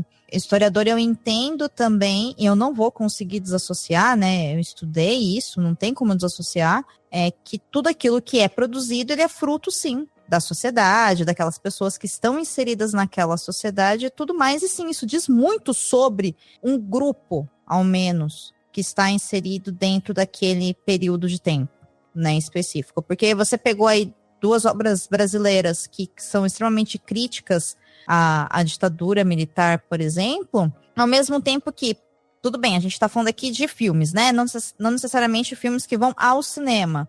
Gente, existe muito filme que é produzido pra YouTube de galera de extrema direita. Sim, não deixa de ser filme. Eu tava pensando nisso agora, dos vídeos, os documentários do Brasil Paralelo tentando falar que Lei Maria da Penha é uma farsa, que... Exato. Sabe, que tem doutrinação em escola, né? O pessoal também tá tentando produzir alguma coisa pra fazer o pessoal mudar de opinião, assim, né? Exatamente. E aí isso pode ter um caráter publicitário? Claro que sim, né? Óbvio que sim. Mas isso também pode ser feito dentro de um filme ficcional. Entendeu? Essa mensagem que é colocada propositalmente ali para tentar, através dessa conexão e dessa empatia, desse reconhecimento da humanidade no outro, dar cola ali, né, com quem está assistindo. Então, eu não acho que é obrigação de um filme fazer esses papéis. O que eu vejo é um movimento meio que contrário, sabe, Rafa? Eu vejo, cara, como o papel do agente secreto e do Ainda Estou Aqui para a sociedade foi tão importante que seja, porque uma parte da sociedade, né, se emocionou, se conectou, virou e falou, olha, isso aqui é errado, a gente tem que evitar que aconteça novas ditaduras militares na América Latina. Ou veio uma outra coisa assim, isso aqui é um bando de gente mentirosa, que, nossa, tá tudo errado, e não sei o que lá, esquerdista, comunista, safado. Cara, independente do que for, isso chamou a atenção do poder público ao ponto de eles falarem assim, cara, vamos rever aqui algumas coisas e ver como é que a gente consegue para o todo trazer melhorias, entendeu? Então, eu não acho que era a função dessa arte. Eu acho que, de novo, a arte não tem um papel, né? Mas se tivesse, seria simplesmente de contar aquelas histórias, entendeu? Eu tava pensando justamente nisso, quando você falou, porque eu acho que o papel da arte é, talvez, dialogar com o seu tempo, né? E existe muito essa coisa de, tipo, as pessoas falarem, porque estava à frente do seu tempo. Eu acho que isso não existe, porque tudo é fruto do seu próprio tempo, assim, né? Tipo, não tem como você estar à frente, você tá reagindo ao zeitgeist, talvez você tenha ideias revolucionárias, mas essas ideias revolucionárias brotaram de uma situação real no seu presente, né? Perfeito. E eu acho que todos esses filmes, tanto os falando da ditadura e que nos fazem repensar, quanto esses filmes de direita que muitas vezes defendem e tal, todos eles são respostas ao clima que a gente tá vivendo agora, né? E aí, enquanto a gente tava falando também, eu dei um Google aqui em filmes que ativamente mudaram leis, né, que criaram consequências reais. E aí tem uma citação aqui que é de Pichote, A Lei do Mais Fraco, que fez com que as pessoas começassem a pensar no Estatuto da Criança e do Adolescente. Gente, que é consequência maior do que essa, assim, você tem um Estatuto da Criança e do Adolescente por causa, óbvio que não é só por causa de um filme, mas por causa dessa comoção coletiva, né? E eu acho que, especialmente num país onde, infelizmente, a educação básica é tão fraca, né? As pessoas precisam muito, talvez, dessa ajuda de, tipo, ter informações. Não é necessariamente o papel da arte, eu acho que devia ser papel dos jornais, devia ser papel das escolas, mas a arte acaba meio que, porque é a coisa que é consumida, porque é palatável até certo ponto, é uma coisa que as pessoas conseguem entrar e conseguem absorver e conseguem entrar meio que sem ter o pé já meio que pra fora, pensando assim, mas eu não quero falar sobre isso, mas eu não sei o que, não sei o que. Você entra achando que vai assistir um filminho e você sai transformado, e eu acho que esse também é o poder de, tipo, ao invés de você falar assim, vamos ter uma aula de história aqui, porque, gente, todo mundo aprendeu na escola. Por pior que seja, tipo, o ensino no Brasil, ainda assim, todo mundo aprendeu sobre ditadura na escola. Às vezes, tipo, é uma coisa que acontece muito no Quarta Parede também, que é assim, quando a gente falou sobre Dom Casmurro e a gente falou de uma maneira muito, tipo, normal, como se fosse fofoca, todo mundo ficou, nossa, meu Deus, eu odiava esse livro na escola. Porque às vezes é só uma questão de, tipo, um novo olhar, uma nova maneira, e você chegar nesse conteúdo também um pouco mais aberto a recebê-lo, né? Sim. Mas aí eu acho que é o trabalho da comunicação. É outra coisa. Entendeu? Não é o papel do filme, é o trabalho da comunicação, porque dentro de uma escola existe ali papéis bem definidos claro, né, carece de ajustes, mas existe ali, né, uma figura de um detentor do conhecimento que ele tem que trocar esse conhecimento com outras pessoas que vêm, né, com os seus próprios conhecimentos para passar uma coisa que é determinada estruturalmente. E aí eu não consigo sentar e falar, porque, por exemplo, o jeito que a gente está falando aqui de coisas que são extremamente complexas, que também têm teorias, né, enfim, acadêmicas e tudo mais, é completamente inapropriado e não vai trazer os resultados necessários e almejáveis se a gente estivesse diante de uma banca de um TCC, de um nível superior ou de uma pós-graduação, entendeu? Porque aí deixa de ser uma coisa sensorial e opinativa e passa a ser uma coisa que, cara, eu preciso ter, né, uma base aqui, precisa ter metodologia, precisa ter outras coisas. Então, tem isso também. Eu acho que filmes podem, sim, né, trazer essas mudanças sociais, vamos colocar assim, entre aspas, mais reais, como projetos de leis, alteração de comportamentos sociais, né? Existem, você falou de leis, mas eu fico pensando muito no papel que o Christiane F. fez para muita gente, entendeu? De ao trazer, né, o processo de desintoxicação de 2 adolescentes que eram dependentes químicos, né, que eram adictos, o sofrimento deles, e realmente é angustiante você ver a cena deles, entendeu? Se desintoxicando. Isso ajudou também muita de gente. Apresentar David Bowie para a juventude, que é uma coisa muito importante. Também, né? Também tem esse papel aí fundamental, mas aí pode ser papel da arte, né?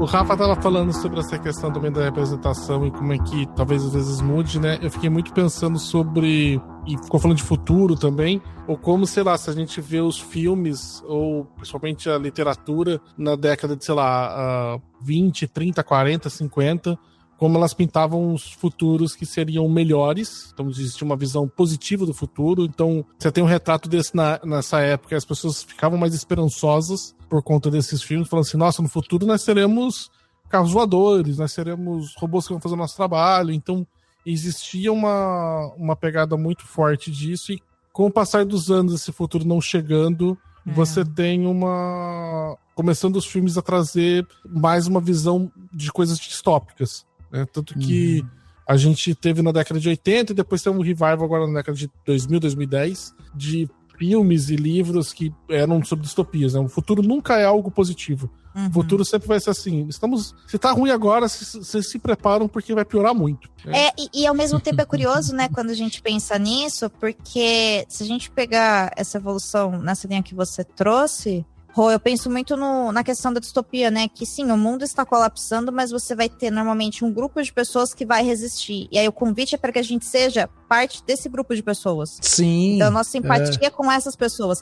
Assim como a gente pega agora, né, a segunda década do século XXI, e o que a gente tem? A gente tem muita obra criticando, por exemplo, a relação de trabalho. Por quê? Porque tá todo mundo cansado. A forma como a gente trabalha não funciona. Entendeu? Então, o que a gente tem? A gente tem filmes e filmes que vai tratar, né, lá da questão do trabalho. Que aí também é uma coisa louca, porque eu vejo que não existe mais aquela ideia de um personagem heróico que vai resolver. Por quê? Porque isso é um problema social gigantesco.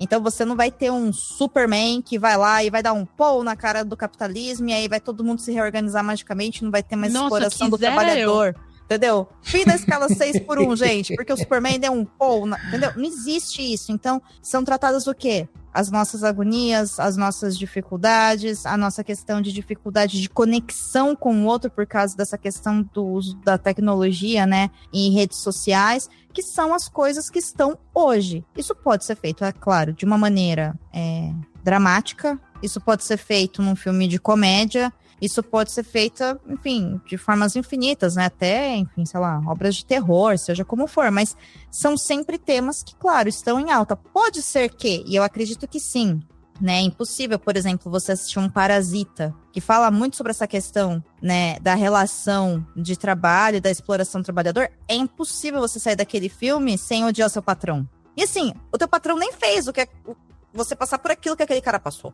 que aquela família passou. Não importa, entendeu? Porque não é sobre aquelas pessoas.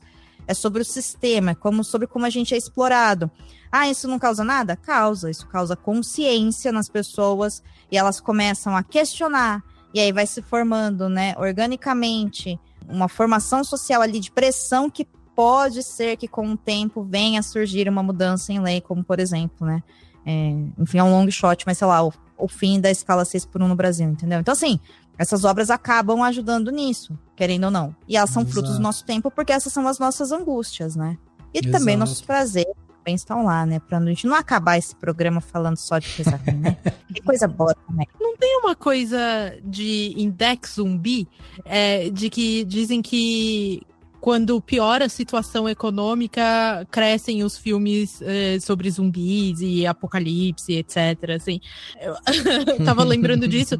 Eu acho que nisso que a Dô falou também, tinha, por exemplo, na era Obama, que também era uma era bem Tumblr, etc., a gente tinha a Manic Pixie Dream Girl, que é tipo uma garota perfeita, que beleza, tem seus problemas e etc, mas no fundo, ela vai transformar a sua vida e vai ser melhor e ela vai te fazer tomar remedinhos pra cabeça e vai ficar tudo bem e você, sabe, o mundo vai ser cheio de possibilidades. E agora eu sinto que o estereótipo virou menos da Manic Pixie Dream Girl e agora a gente tem a Sad Girl, né? Tanto que existem várias playlists, muito mais na música talvez até do que no cinema, mas existem várias playlists de tipo, eu sou a Sad Girl, que você ouve, tipo, Girl in Red, você ouve Phoebe Bridgers, sabe, você ouve Mitski, que eu acho que entra também justamente nessa mudança de temperamento social, assim, de tipo, putz, a gente achou 10 anos atrás, 15 anos atrás, 20 anos atrás, que existia um pingo de esperança, e aí aos poucos a gente foi perdendo essa esperança, e agora a gente tá nesse lugar do tipo da Sad Girl, do filme de zumbi. Lógico, né? E espero eu, Jesus Cristo amado, que essa onda, assim como um pêndulo, né? Porque a sociedade funciona muito em pêndulos, né? Sim. Que a gente pendule para um lado de tipo, vamos voltar a ter esperança e o mundo vai ficar bom. Porque eu não aguento mais, gente. Eu não quero mais ser Sad Girl. Pelo amor de Deus, me volta, Tumblr, me volta com as calças de galáxia. Vai voltar, Ana, mas agora a gente tem que vender caneta emagrecedora e fazer diagnósticos de saúde mental individualizados por causa dos problemas sociais que a gente tem. Entendeu? Agora a gente tem que vender pílula. Passa por isso, amiga, também. Sabe o que a minha terapeuta mais pia? Ela fala assim, Ana, a gente não vai resolver o capitalismo hoje. Será que a gente pode focar em você? É isso. É isso, entendeu? Por isso que o Basso falou do Superman. Eu acho que o Superman ele é um filme extremamente importante, porque ele é realmente um cara. Você sai de lá com uma esperança. Você pode não ter entendido o filme, você pode criticar o cabelo de tigelinha, se você não criticou, você tá errado. Você pode achar o Superman um saco, mas se você não foi feliz com o Krypto voando, pelo menos, cara, entendeu?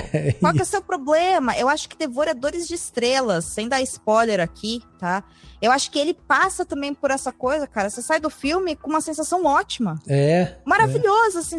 Ele é solar, de uma maneira muito diferente do Superman, mas ele é solar também. Você sai de lá com calma, tá? Vai ser fácil. Não tô falando que é uma solução única. Tô falando que é possível. E no fundo, a humanidade só precisa saber que é possível. E as coisas têm que serem possíveis de verdade. É só isso. A gente não pode esquecer que é possível. E o cinema tem um papel importante nisso, né? De lembrar a gente quando a gente esquece. Sim. Durante a pandemia, eu li o Estação 11. E aí todo mundo ficou tipo, nossa, por que você vai ler um livro sobre pandemia e o mundo acabar durante a pandemia? O que você está fazendo? E aí eu fiquei... a minha resposta era sempre tipo, beleza, o mundo vai acabar, mas houve Shakespeare. E aí, isso me parecia, tipo, meu Deus, é a luz do fim do túnel, sabe? Tipo, mesmo que tudo esteja perdido, um dia houve Shakespeare. E um dia Shakespeare impactou a vida de várias pessoas. Exato, exatamente. Eu acho que isso é legal realmente da gente lembrar, porque eu pelo menos tenho reforçado bastante aqui esse discurso, né, do consumo consciente, né, e o quanto que a gente precisa realmente se conectar com a obra num nível nível de consciência mais maduro, assim, né? Porque a gente tá numa época de tanta coisa sendo produzida e essa superficialidade acaba trazendo isso, né? De falta de empatia, de falta de conexão, de falta de mudança de opinião, de repente, né? E eu acho que isso é muito importante, assim. A gente tem exemplos e a gente chegou também, a gente fez um vídeo pro Cinemação e tal, no Instagram do Cinemação, em que a gente fala justamente sobre o poder dos filmes, né? Que lá em 1915, por exemplo, quando fizeram O Nascimento de uma Nação, esse filme ressuscitou a Ku Klux Klan nos Estados Unidos, por exemplo. Foi super impactante naquele momento. Tem outros filmes, por exemplo, tem um filme de 1935 que se chama Triunfo da Vontade, que transforma Adolf Hitler num messias, assim.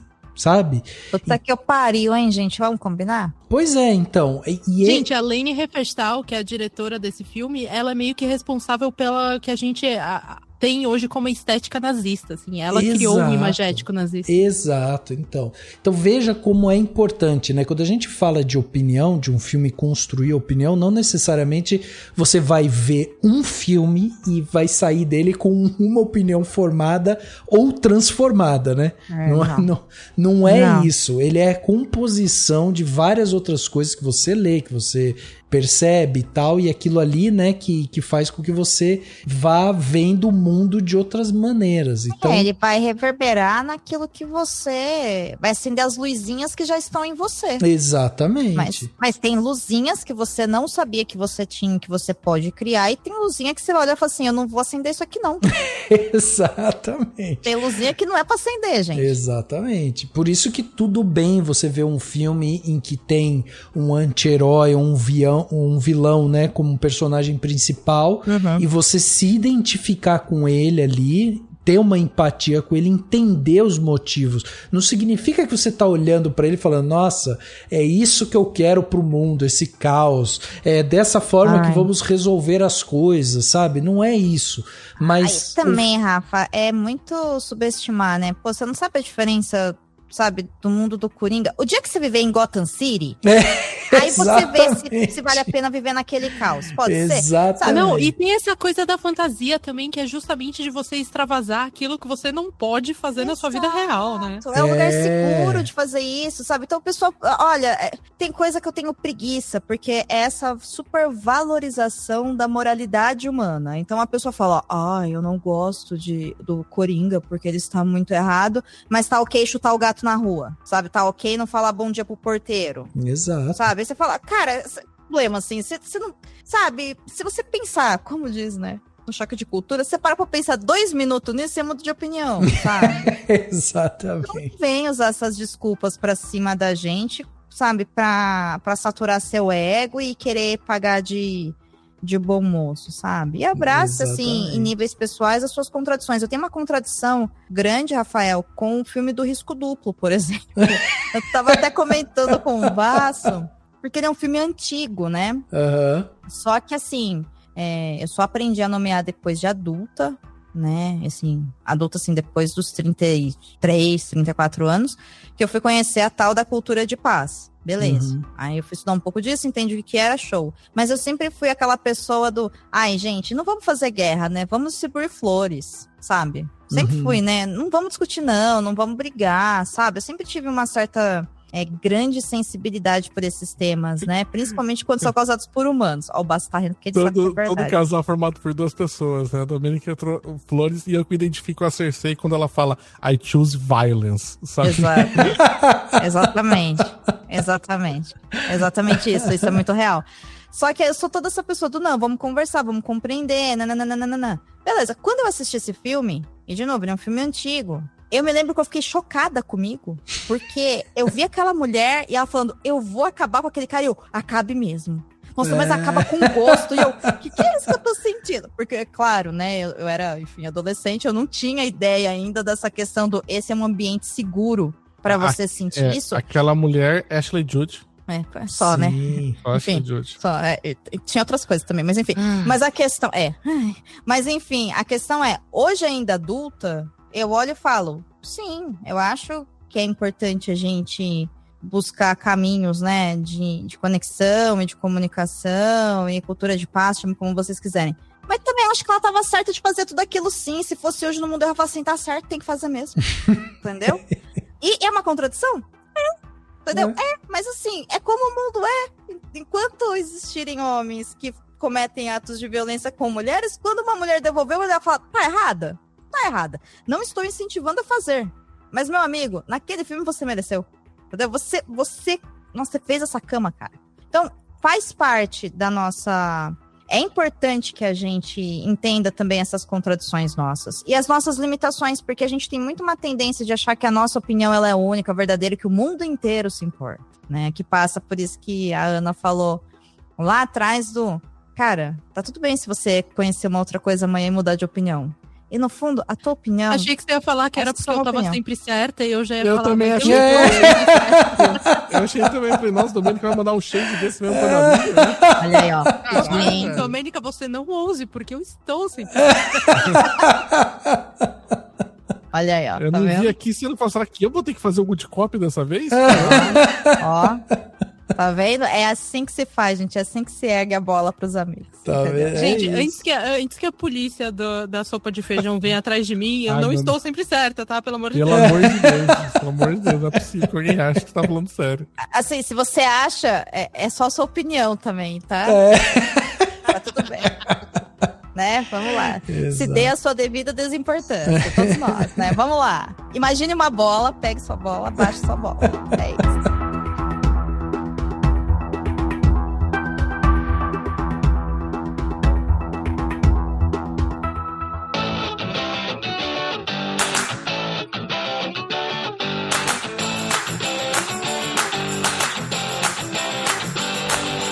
Plano detalhe da semana, aquele momento que a gente dá dicas aqui, né, para os nossos ouvintes, aquele momento para vocês fazerem coisas diferentes durante a sua semana. Bácio, vamos começar com você dessa vez. O que você trouxe de bom pra gente aí? Cara, eu recém descobri uma série da Apple, que já tem algumas temporadas, não é uma série nova, mas que eu fiquei muito impactado com ela, que foi Slow Horses. Ah, Slow Horses. Ela é uma série que tem como um dos protagonistas o Gary Oldman. Então isso já me chamou a atenção, né? Poxa, um baita de um ator de cinema, tá fazendo série, que tá acontecendo muito isso, né? O pessoal tá voltando muito pra séries. E ele fala sobre a Slug House. Seria um departamento do MI5, né? Do Serviço de Inteligência Britânico, que seria tipo meio que a CIA britânica.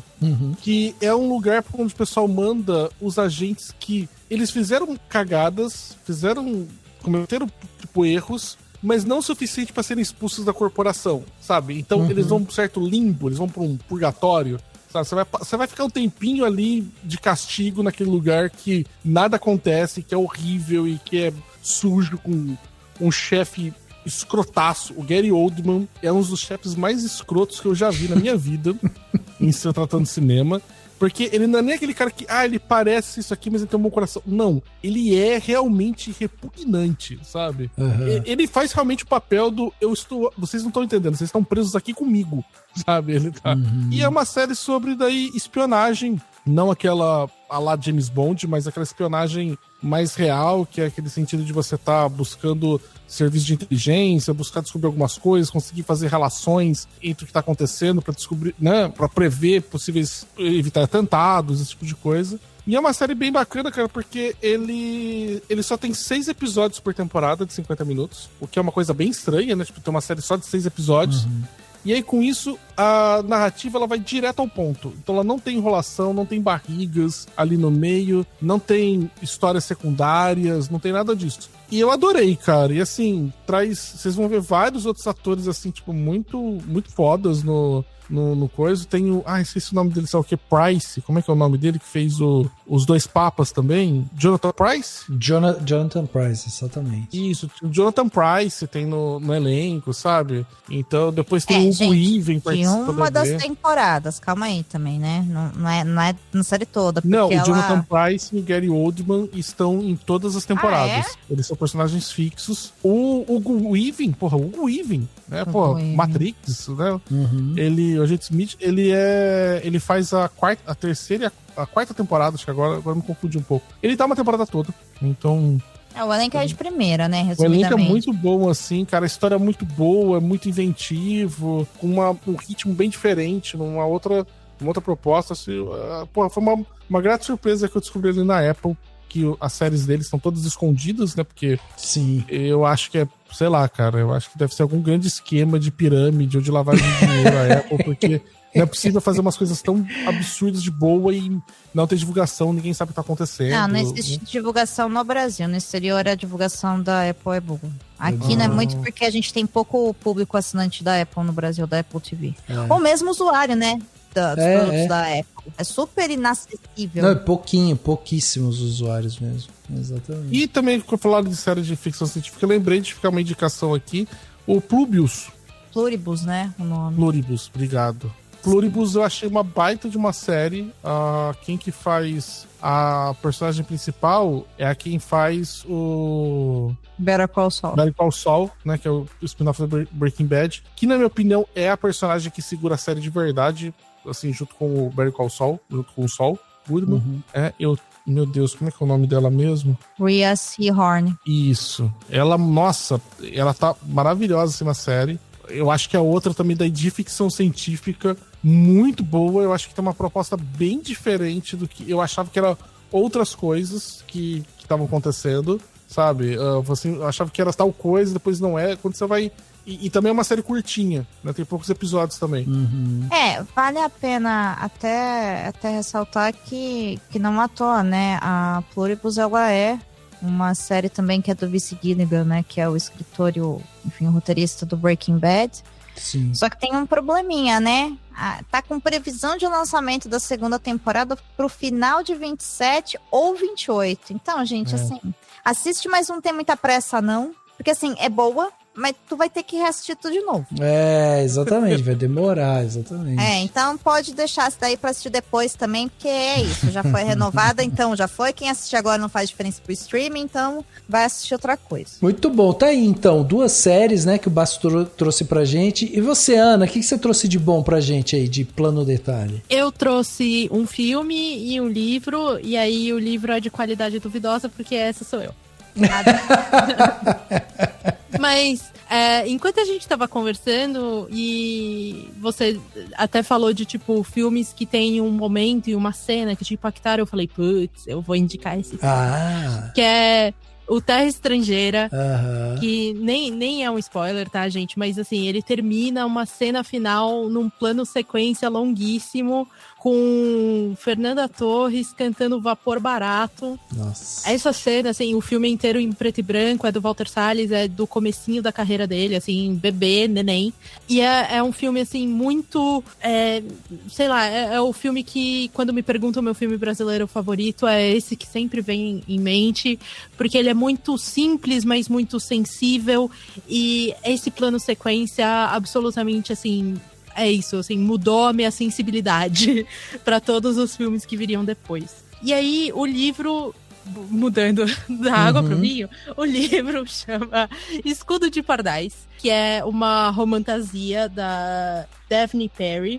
Lançou agora no Brasil pela Paralela. E é uma história, gente, eu li, vai ser uma trilogia, eu já li os 2 primeiros, o terceiro ainda não saiu. E assim, o primeiro livro é bem... arroz com feijão, um arroz com feijão bem temperadinho, mas assim, é um filme, é um livro basicão, sobre tipo, o que você espera de, a donzela esquecida, ignorada pela família, casa com um cara que não gosta dela, mas eles precisam casar, casamento forçado, e aí tem uma montagem dela aprendendo a lutar e bababá, todos esses clichês de romantasia tem ali, mas se você conseguir navegar pelo clichê e nadar pelas profundezas, o livro, no final das contas, acaba construindo uma história muito legal sobre uma terra em que existe magia nesse lugar, e essa magia ninguém sabe por que ela existe, ela é de uma maneira muito esquisita, algumas pessoas têm, outras não têm, e aí os animais dessa terra se tornam monstros, assim, eles atacam pessoas, eles são monstruosos, e eles começam a ficar infectados com uma doença que os torna piores ainda. E é meio que um mistério sobre o que tá acontecendo, por que esses animais existem, por que eles estão ficando infectados. E começa a se construir um sistema de magia e de universo que é bem único. E eu não vou falar mais porque começa a ser spoiler do segundo livro. Mas eu fiquei assim, gente, eu às vezes... Só o que eu quero é um arroz com feijão bem temperado e esse livro entrega. Olha aí. Tá, você falando, não sei, mas tá me parecendo um cheirinho assim, ó, de adaptação. Você espalha. Já foi escolhido, já vai ser. Foi comprado por sei lá quem. Amazon, sei lá. Olha aí. Cara, impressionante como o termo romantasia acabou pegando mesmo, né? Quando ele surgiu, eu achei que ele não ia. Eu vi muito no RPG no início. O pessoal usando romantasia pra descrever livros de RPG, de fantasia medieval, que não eram tão voltados pro combate. E aí esse termo pegou mesmo, né? Fiquei impressionado. Eu fiquei impressionado também, porque foi a primeira vez que eu ouvi, então... Eu também. Nossa, pegou mesmo. Pegou. Teu grupo que não, gente, é que vocês não estão na minha bolha do algoritmo, porque o meu algoritmo é só isso. Eu não sei se ela joga RPG ou não, mas eu... Ana Lívia é TikToker, baço. Então, foi, eu achei que tá fora da minha bolha. É a primeira vez que alguém fora da minha bolha que eu anos. Olha, apenas uma jovem garota. Não, você ter 20 anos tá tudo bem, porque o Baço também joga RPG desde quando ele tinha 20 anos. Isso não é justificativa. Existia, viu, dado e personagem dragão 20 anos atrás, Ana Lívia. Não, tô falando que eu sou TikToker, gente. Eu sou aqui, puro suco da juventude nessa mesa. E ela sabe disso, Domênica, porque ela assistiu Stranger Things, né? Ai, tá bom, né? Desculpa, eu uso o emoji sorrindo ainda, tá? Você não é mais jovem. Eu sou jovem assim, tá? A Dênia. A Dênia é maravilhosa. Muito eu. Ai, muito bom. Dô, e você? O que você trouxe pra gente de bom aí? Cara, eu vou indicar um podcast novo que tá... Meu Deus. Tá Uma ideia fixa esse podcast. Tá uma ideia fixa, porque eu descobri ele há uns 3 ou 4 dias atrás. E foi uma descoberta, assim, absurda. Sabe? Absurda. Ele é curtinho, ele é um podcast narrativo publicado pela Pública, chamado A Última Bolacha, que ele conta a história do jornalista Ed Vanderlei, que num show ele teve um mal-estar, e ele era um homem obeso, né, com mais de...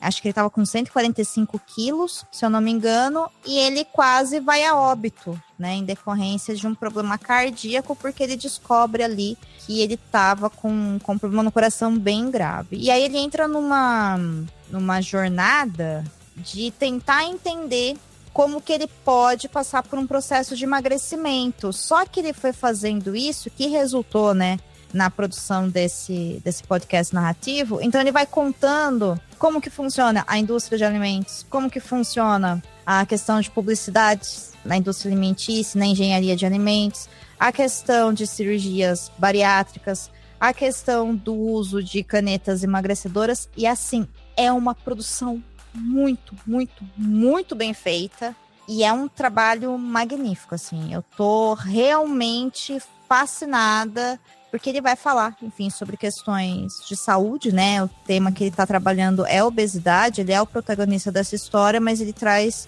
informações que eu não vejo a grande mídia ou mesmo pessoas da ciência muitas vezes trazendo, sabe? Então eu acho que ele é um podcast nos tempos de hoje meio que obrigatório para a gente tá bem informado. Mesmo que você não seja uma pessoa obesa, eu acho que ele vai pelo menos te fazer pensar sobre a questão dos alimentos que você está consumindo, como que a gente aprende, né, a ler os rótulos. Ele vai trazer informações não muito boas, né, sobre o uso de canetas emagrecedoras, que muita gente hoje em dia está utilizando, inclusive sem acompanhamento médico adequado. Isso é um perigo, e ele vai explicar o porquê, né, e quando que é perigoso, e se não é perigoso, enfim, tem tudo, né, na vida tem todos os lados, e tá realmente muito surpreendente, assim. É um podcast espetacular, tem em todas as plataformas, chama A Última Bolacha. Tipo a última bolacha do pacote mesmo, sabe? Nossa, já adicionei aqui, fiquei bem curioso, não tinha visto ainda o lançamento desse podcast, eu ouvi a publicidade dele, né? Contando sobre que ia sair, e daí agora já adicionei aqui. Pode ouvir, Rafa, é uma realização da agência pública, tem o apoio do Instituto Ibirapitanga e do Instituto Serra Pilheira, né, que tá sempre abrindo aqueles processos de podcast para financiar podcast de ciência. Então ele tem uma curadoria muito boa. E é um podcast narrativo curtinho de 5 episódios, então tá para sair já o último episódio, salvo engano, na próxima semana. Boa. Então eu acho que é daqueles para ouvir, baixar e ter no seu dispositivo, no seu computador, para você poder reouvir caso aconteça alguma coisa, né? Ele saia do ar, para você poder eventualmente voltar a ele e se manter informado. Eu achei, assim, um trabalho de utilidade pública, assim, esse programa, sabe? Sim, excelente. Bom, para fechar aqui o plano detalhe, eu primeiro queria fazer um alto jabá aqui, que eu criei um espaço lá no Substack, que eu já deixei claro lá e tal, que não vai ser uma coisa recorrente, mas é um espaço que se chama Aquilo Ali, é meu Substack, onde eu jogo textos que eu fico ali, enfim, me dá vontade de escrever, escrevo e jogo ali. Eram textos que eu tava, assim, com uma dúvida desgraçada onde que eu jogava, porque eram textos que não tem a ver com cinema, não tem a ver com, sei lá, não é um tema específico, assim, sabe? Não tem uma temática. E aí, eu comecei a jogar eles primeiro no LinkedIn, e daí eu percebi que não estava fazendo sentido nenhum ter textos assim filosóficos, né, de pensamentos sobre a vida e tal no LinkedIn. E daí eu, conversando com alguns amigos e tal, falei, bom, quer saber, vou abrir um Substack, vou colocar lá. E o legal do Substack é que, enfim, não cobro nada, né, pelos textos, então você pode entrar lá e vai ler os textos que eu escrevi até agora. E se porventura você quiser, dá para você se inscrever de forma gratuita, e aí todas as vezes que eu lançar esse texto, vai chegar até você. Mas assim, é muito esporádico, tipo, para vocês terem uma ideia, o último texto que eu tinha escrito foi no final de fevereiro. Então, tipo, não escrevo o tempo todo, né? Escrevo quando tá na telha. E aí agora, acabei de escrever um que saiu hoje, inclusive, que eu terminei ele, que a gente tá gravando, então saiu na segunda-feira, dia 27 de abril, que é o texto que eu escrevi, O Mundo Fala, Mas Ninguém Ouve, em que eu falo sobre justamente a empatia, que tem a ver com esse podcast. Que é uma coisa que eu tenho pensado muito, assim, refletido muito, principalmente, né, no momento que a gente está vivendo e tudo mais, e que eu acho que tem uma questão paradoxal, assim, com o momento que a gente vive de hiperconexão, assim, que eu acho muito louco a gente estar vivendo nesse tempo em que a gente está o tempo todo conectado e podendo conversar com o outro e tal, e a gente foi ficando menos empático ao outro, assim, e eu acho isso, eu vou refletir um pouco sobre isso, sabe, no meu texto. Aí eu, enfim, nessas pesquisas, né, eu começo a pesquisar lá, então vou atrás de filósofo sul-coreano, enfim, dou uma pirada lá com as coisas que na hora que eu tô escrevendo eu começo a pesquisar, né? Eu começo a escrever, daí eu abro um parênteses, assim, pesquisar se existe algum estudo, alguma teoria sobre tal coisa. Eu fecho parênteses e continuo escrevendo. Enfim, e aí eu escrevi esse texto, coloquei lá, e eu acho que vale a pena quem gosta, né, de repente aí de uma filosofia barata aí, como a minha, vai lá e para você poder ler esses textos que eu tô publicando. E um segundo plano detalhe é também um podcast, mas é um episódio específico do Nerdcast, né? O Nerdcast que eles lançaram sobre o Artemis 2, que é outro assunto que eu tô assim fascinado, tô adorando as fotos, pirei nas fotos que eles mandaram, né, do lado oculto da Lua.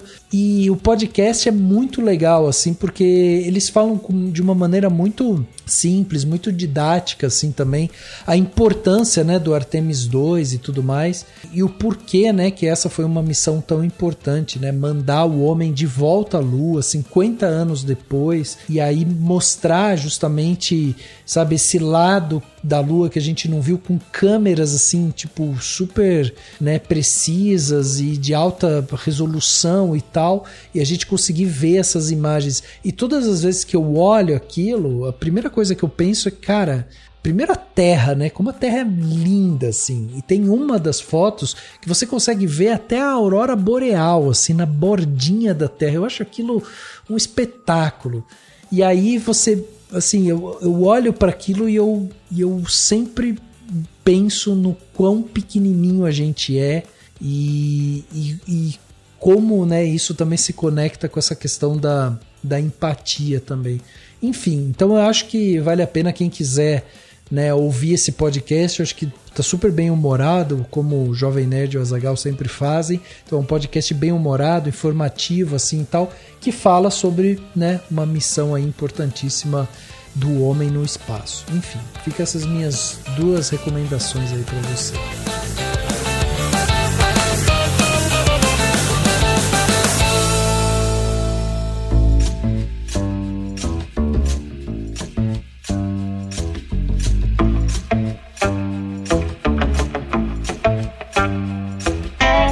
Isso, gente, chegando aqui ao final desse podcast Cinemação 643, batemos esse papo aqui sensacional sobre o cinema que nos faz mudar de opinião. A gente falou aí sobre várias coisas diferentes, um papo sensacional, adorei a conversa que a gente teve aqui, e eu só tenho que agradecer a presença aqui dos nossos convidados. Ana, muito obrigado por você estar aqui mais uma vez, e por favor, deixa seus meios de contato e links também, né? Como é que as pessoas fazem para ouvir você, ler você, acompanhar você no TikTok da vida aí, Ana? Gente, graças a Deus eu só vejo TikTok, não produzo, tá? Porque não sou tão descolada assim, mas vocês podem ouvir a minha belíssima voz no Quarta Parede Podcast, ou então no Aqui Estamos. Vão com calma, tá? Porque eu produzo os meus conteúdos tal qual o Rafael escreve os textos dele, entendeu? É uma vez a cada milênio, mas as coisas que estão lá são legais, então se você quiser ouvir, acho que vale a pena.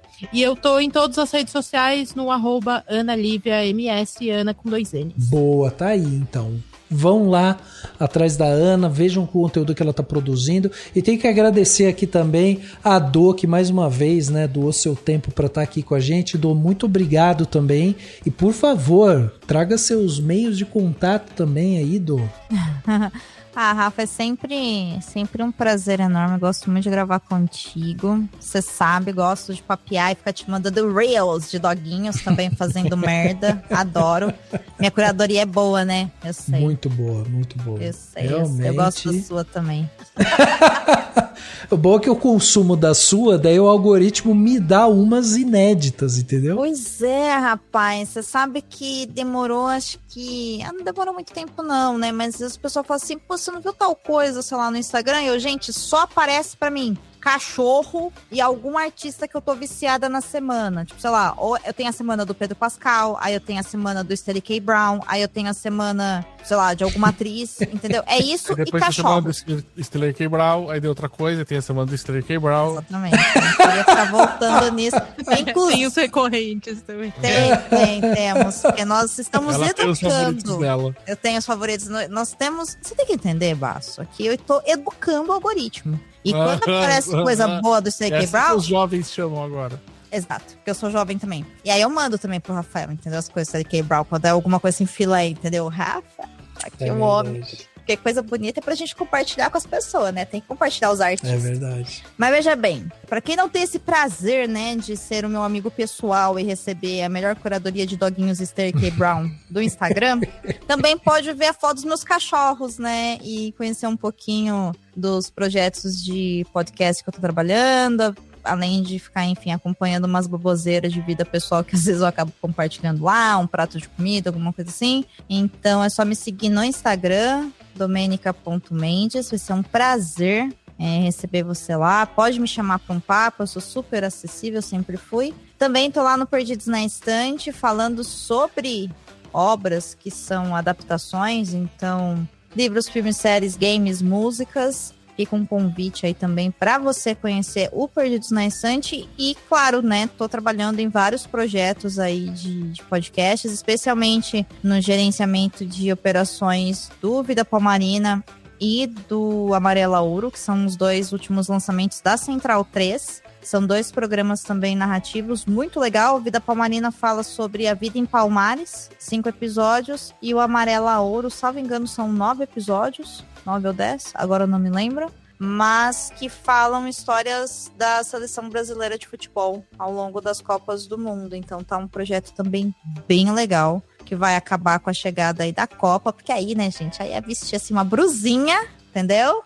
E fazer aquele splat e comemorar a Copa do Mundo à noite mesmo, que é o que a gente tem, né? Mas vamos ser felizes. Então, é isso. Sinta-se à vontade de ouvir o Perdidos, me acompanhar lá no Instagram se você se sentir confortável. E eu sempre peço que, se você chegar lá no Perdidos, fala que você veio aqui do Cinemação, porque eu fico feliz. Sim. Comento com o Rafa. Rafa fica feliz também, né, Rafa? Exato. Não, tem que comentar mesmo. A gente tem que fazer esse intercâmbio, né, de ouvintes. Eu acho que realmente vale muito a pena. E, inclusive, quem entrar no Instagram do Perdidos vai ver lá cortes de live com o Rodrigo Basso, que as más línguas diziam que ele não gravava, que ele não produz conteúdo, que ele só vai nos podcasts dos amiguinhos e tal. E vocês vão ver lá que é mentira, que o Rodrigo Basso é muito bom em produzir conteúdo, que ele sabe tocar muito bem uma live. É isso aí, gente, não é, Basso? Então passa também meios de contato. Como é que te acompanhamos, Basso?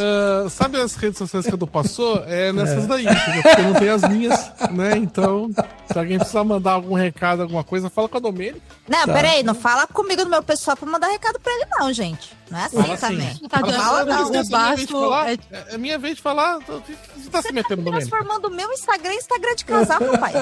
Não, o Basso é o pé grande da podosfera, então você só vê de longe fotos embaçadas. Exato. Você acha os rastros dele, né? Você não acha ele de verdade.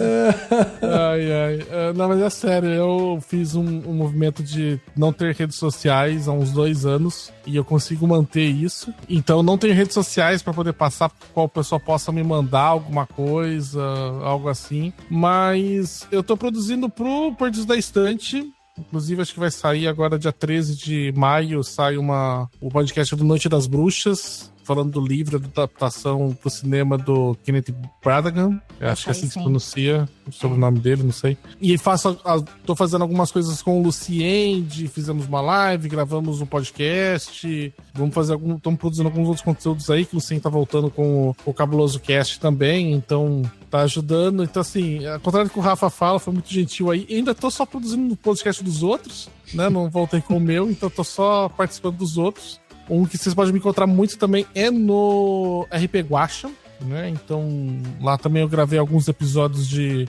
É um audiodrama que é gravado em formato de RPG e depois editado para ser publicado em audiodrama. Então, quem gosta de RPG ou audiodramas, eu acho que é uma boa pedida, né? Então, ainda estou aí produzindo, né? Eu falei pra Dô que achei engraçadíssimo que esse ano eu falei pra ela, depois da conversa, nosso último episódio que a gente gravou aqui, eu falei, não, vou voltar com o Covil, né? Porra, falando tanto tempo, né? Que fica vergonha na cara aí. E aí, bastou falar isso, que desde janeiro eu tenho gravado toda a semana um episódio pra alguém. Olha aí, tá vendo só? Então, meio que sabe aquela coisa como você não... Poxa, ninguém convida nada pra você fazer e de repente no final de semana você tem 8 convites. Né? Então tá mais ou menos esse esquema agora. Descobriram o seu talento. Agora não tem mais volta. A podosfera está rendida. Até parece. É a volta da nostalgia, né? O Lucien voltando com o Basso, né? Assim, é isso. Né? É a crise, né, dos podcasts independentes brasileiros. Meu Deus. Copiando a crise do cinema e do audiovisual, não, cara. Não, pera. Mas por aí, daí vocês me ouvem, pode dar, então mandar às vezes recado, alguma coisa em um episódio de lá, comenta. Pode mandar no Instagram também, gente, do Perdidos. Eu passo, Ricardo. Pode mandar sim. Pode mandar. Gente, é isso. Muito obrigado mais uma vez. É isso, pessoal. E antes de ir embora, deixa a gente te pedir 3 coisas bem rápidas e que fazem toda a diferença aqui pro Cinemação, né, continuar existindo. Primeiro, se você curte o podcast, avalie a gente no Spotify. 5 estrelinhas ajudam mais do que parece e você ainda leva o programa para mais gente que ama cinema tanto quanto você. Segundo, recomenda o Cinemação para alguém. Um amigo, uma amiga, alguém que sempre topa falar de filmes depois, né, da sessão, porque esse boca a boca é o que faz, né, o que mantém essa comunidade viva há tantos anos. E terceiro, e talvez o mais importante, se você acredita nesse espaço, considera se tornar um apoiador do Cinemação. O mundo ficou mais barulhento, mais agressivo e mais confuso. E o que a gente quer aqui é justamente o contrário. Um lugar seguro, acolhedor e inteligente para falar de cinema. Trocar ideia, discordar com respeito e se apaixonar de novo, né, pelas histórias que a gente vê na tela. Ao apoiar o Cinemação, você ajuda a manter o podcast no ar e ainda entra por uma comunidade de verdade. A gente vai ter lives mensais, conteúdos exclusivos, bastidores, podcasts especiais e um grupo onde o debate é sempre saudável. E quanto mais essa comunidade crescer, mais coisas incríveis a gente consegue fazer. A gente tem projeto de cineclube, encontros presenciais, debates ainda mais profundos e por aí vai. Se esse podcast já te faz pensar, rir, discordar ou olhar, né, para um filme de um outro jeito, então vem com a gente, avalia, recomenda e, se puder, seja um apoiador do Cinemação. E é isso, o podcast Cinemação 643 fica por aqui e a gente se vê no próximo.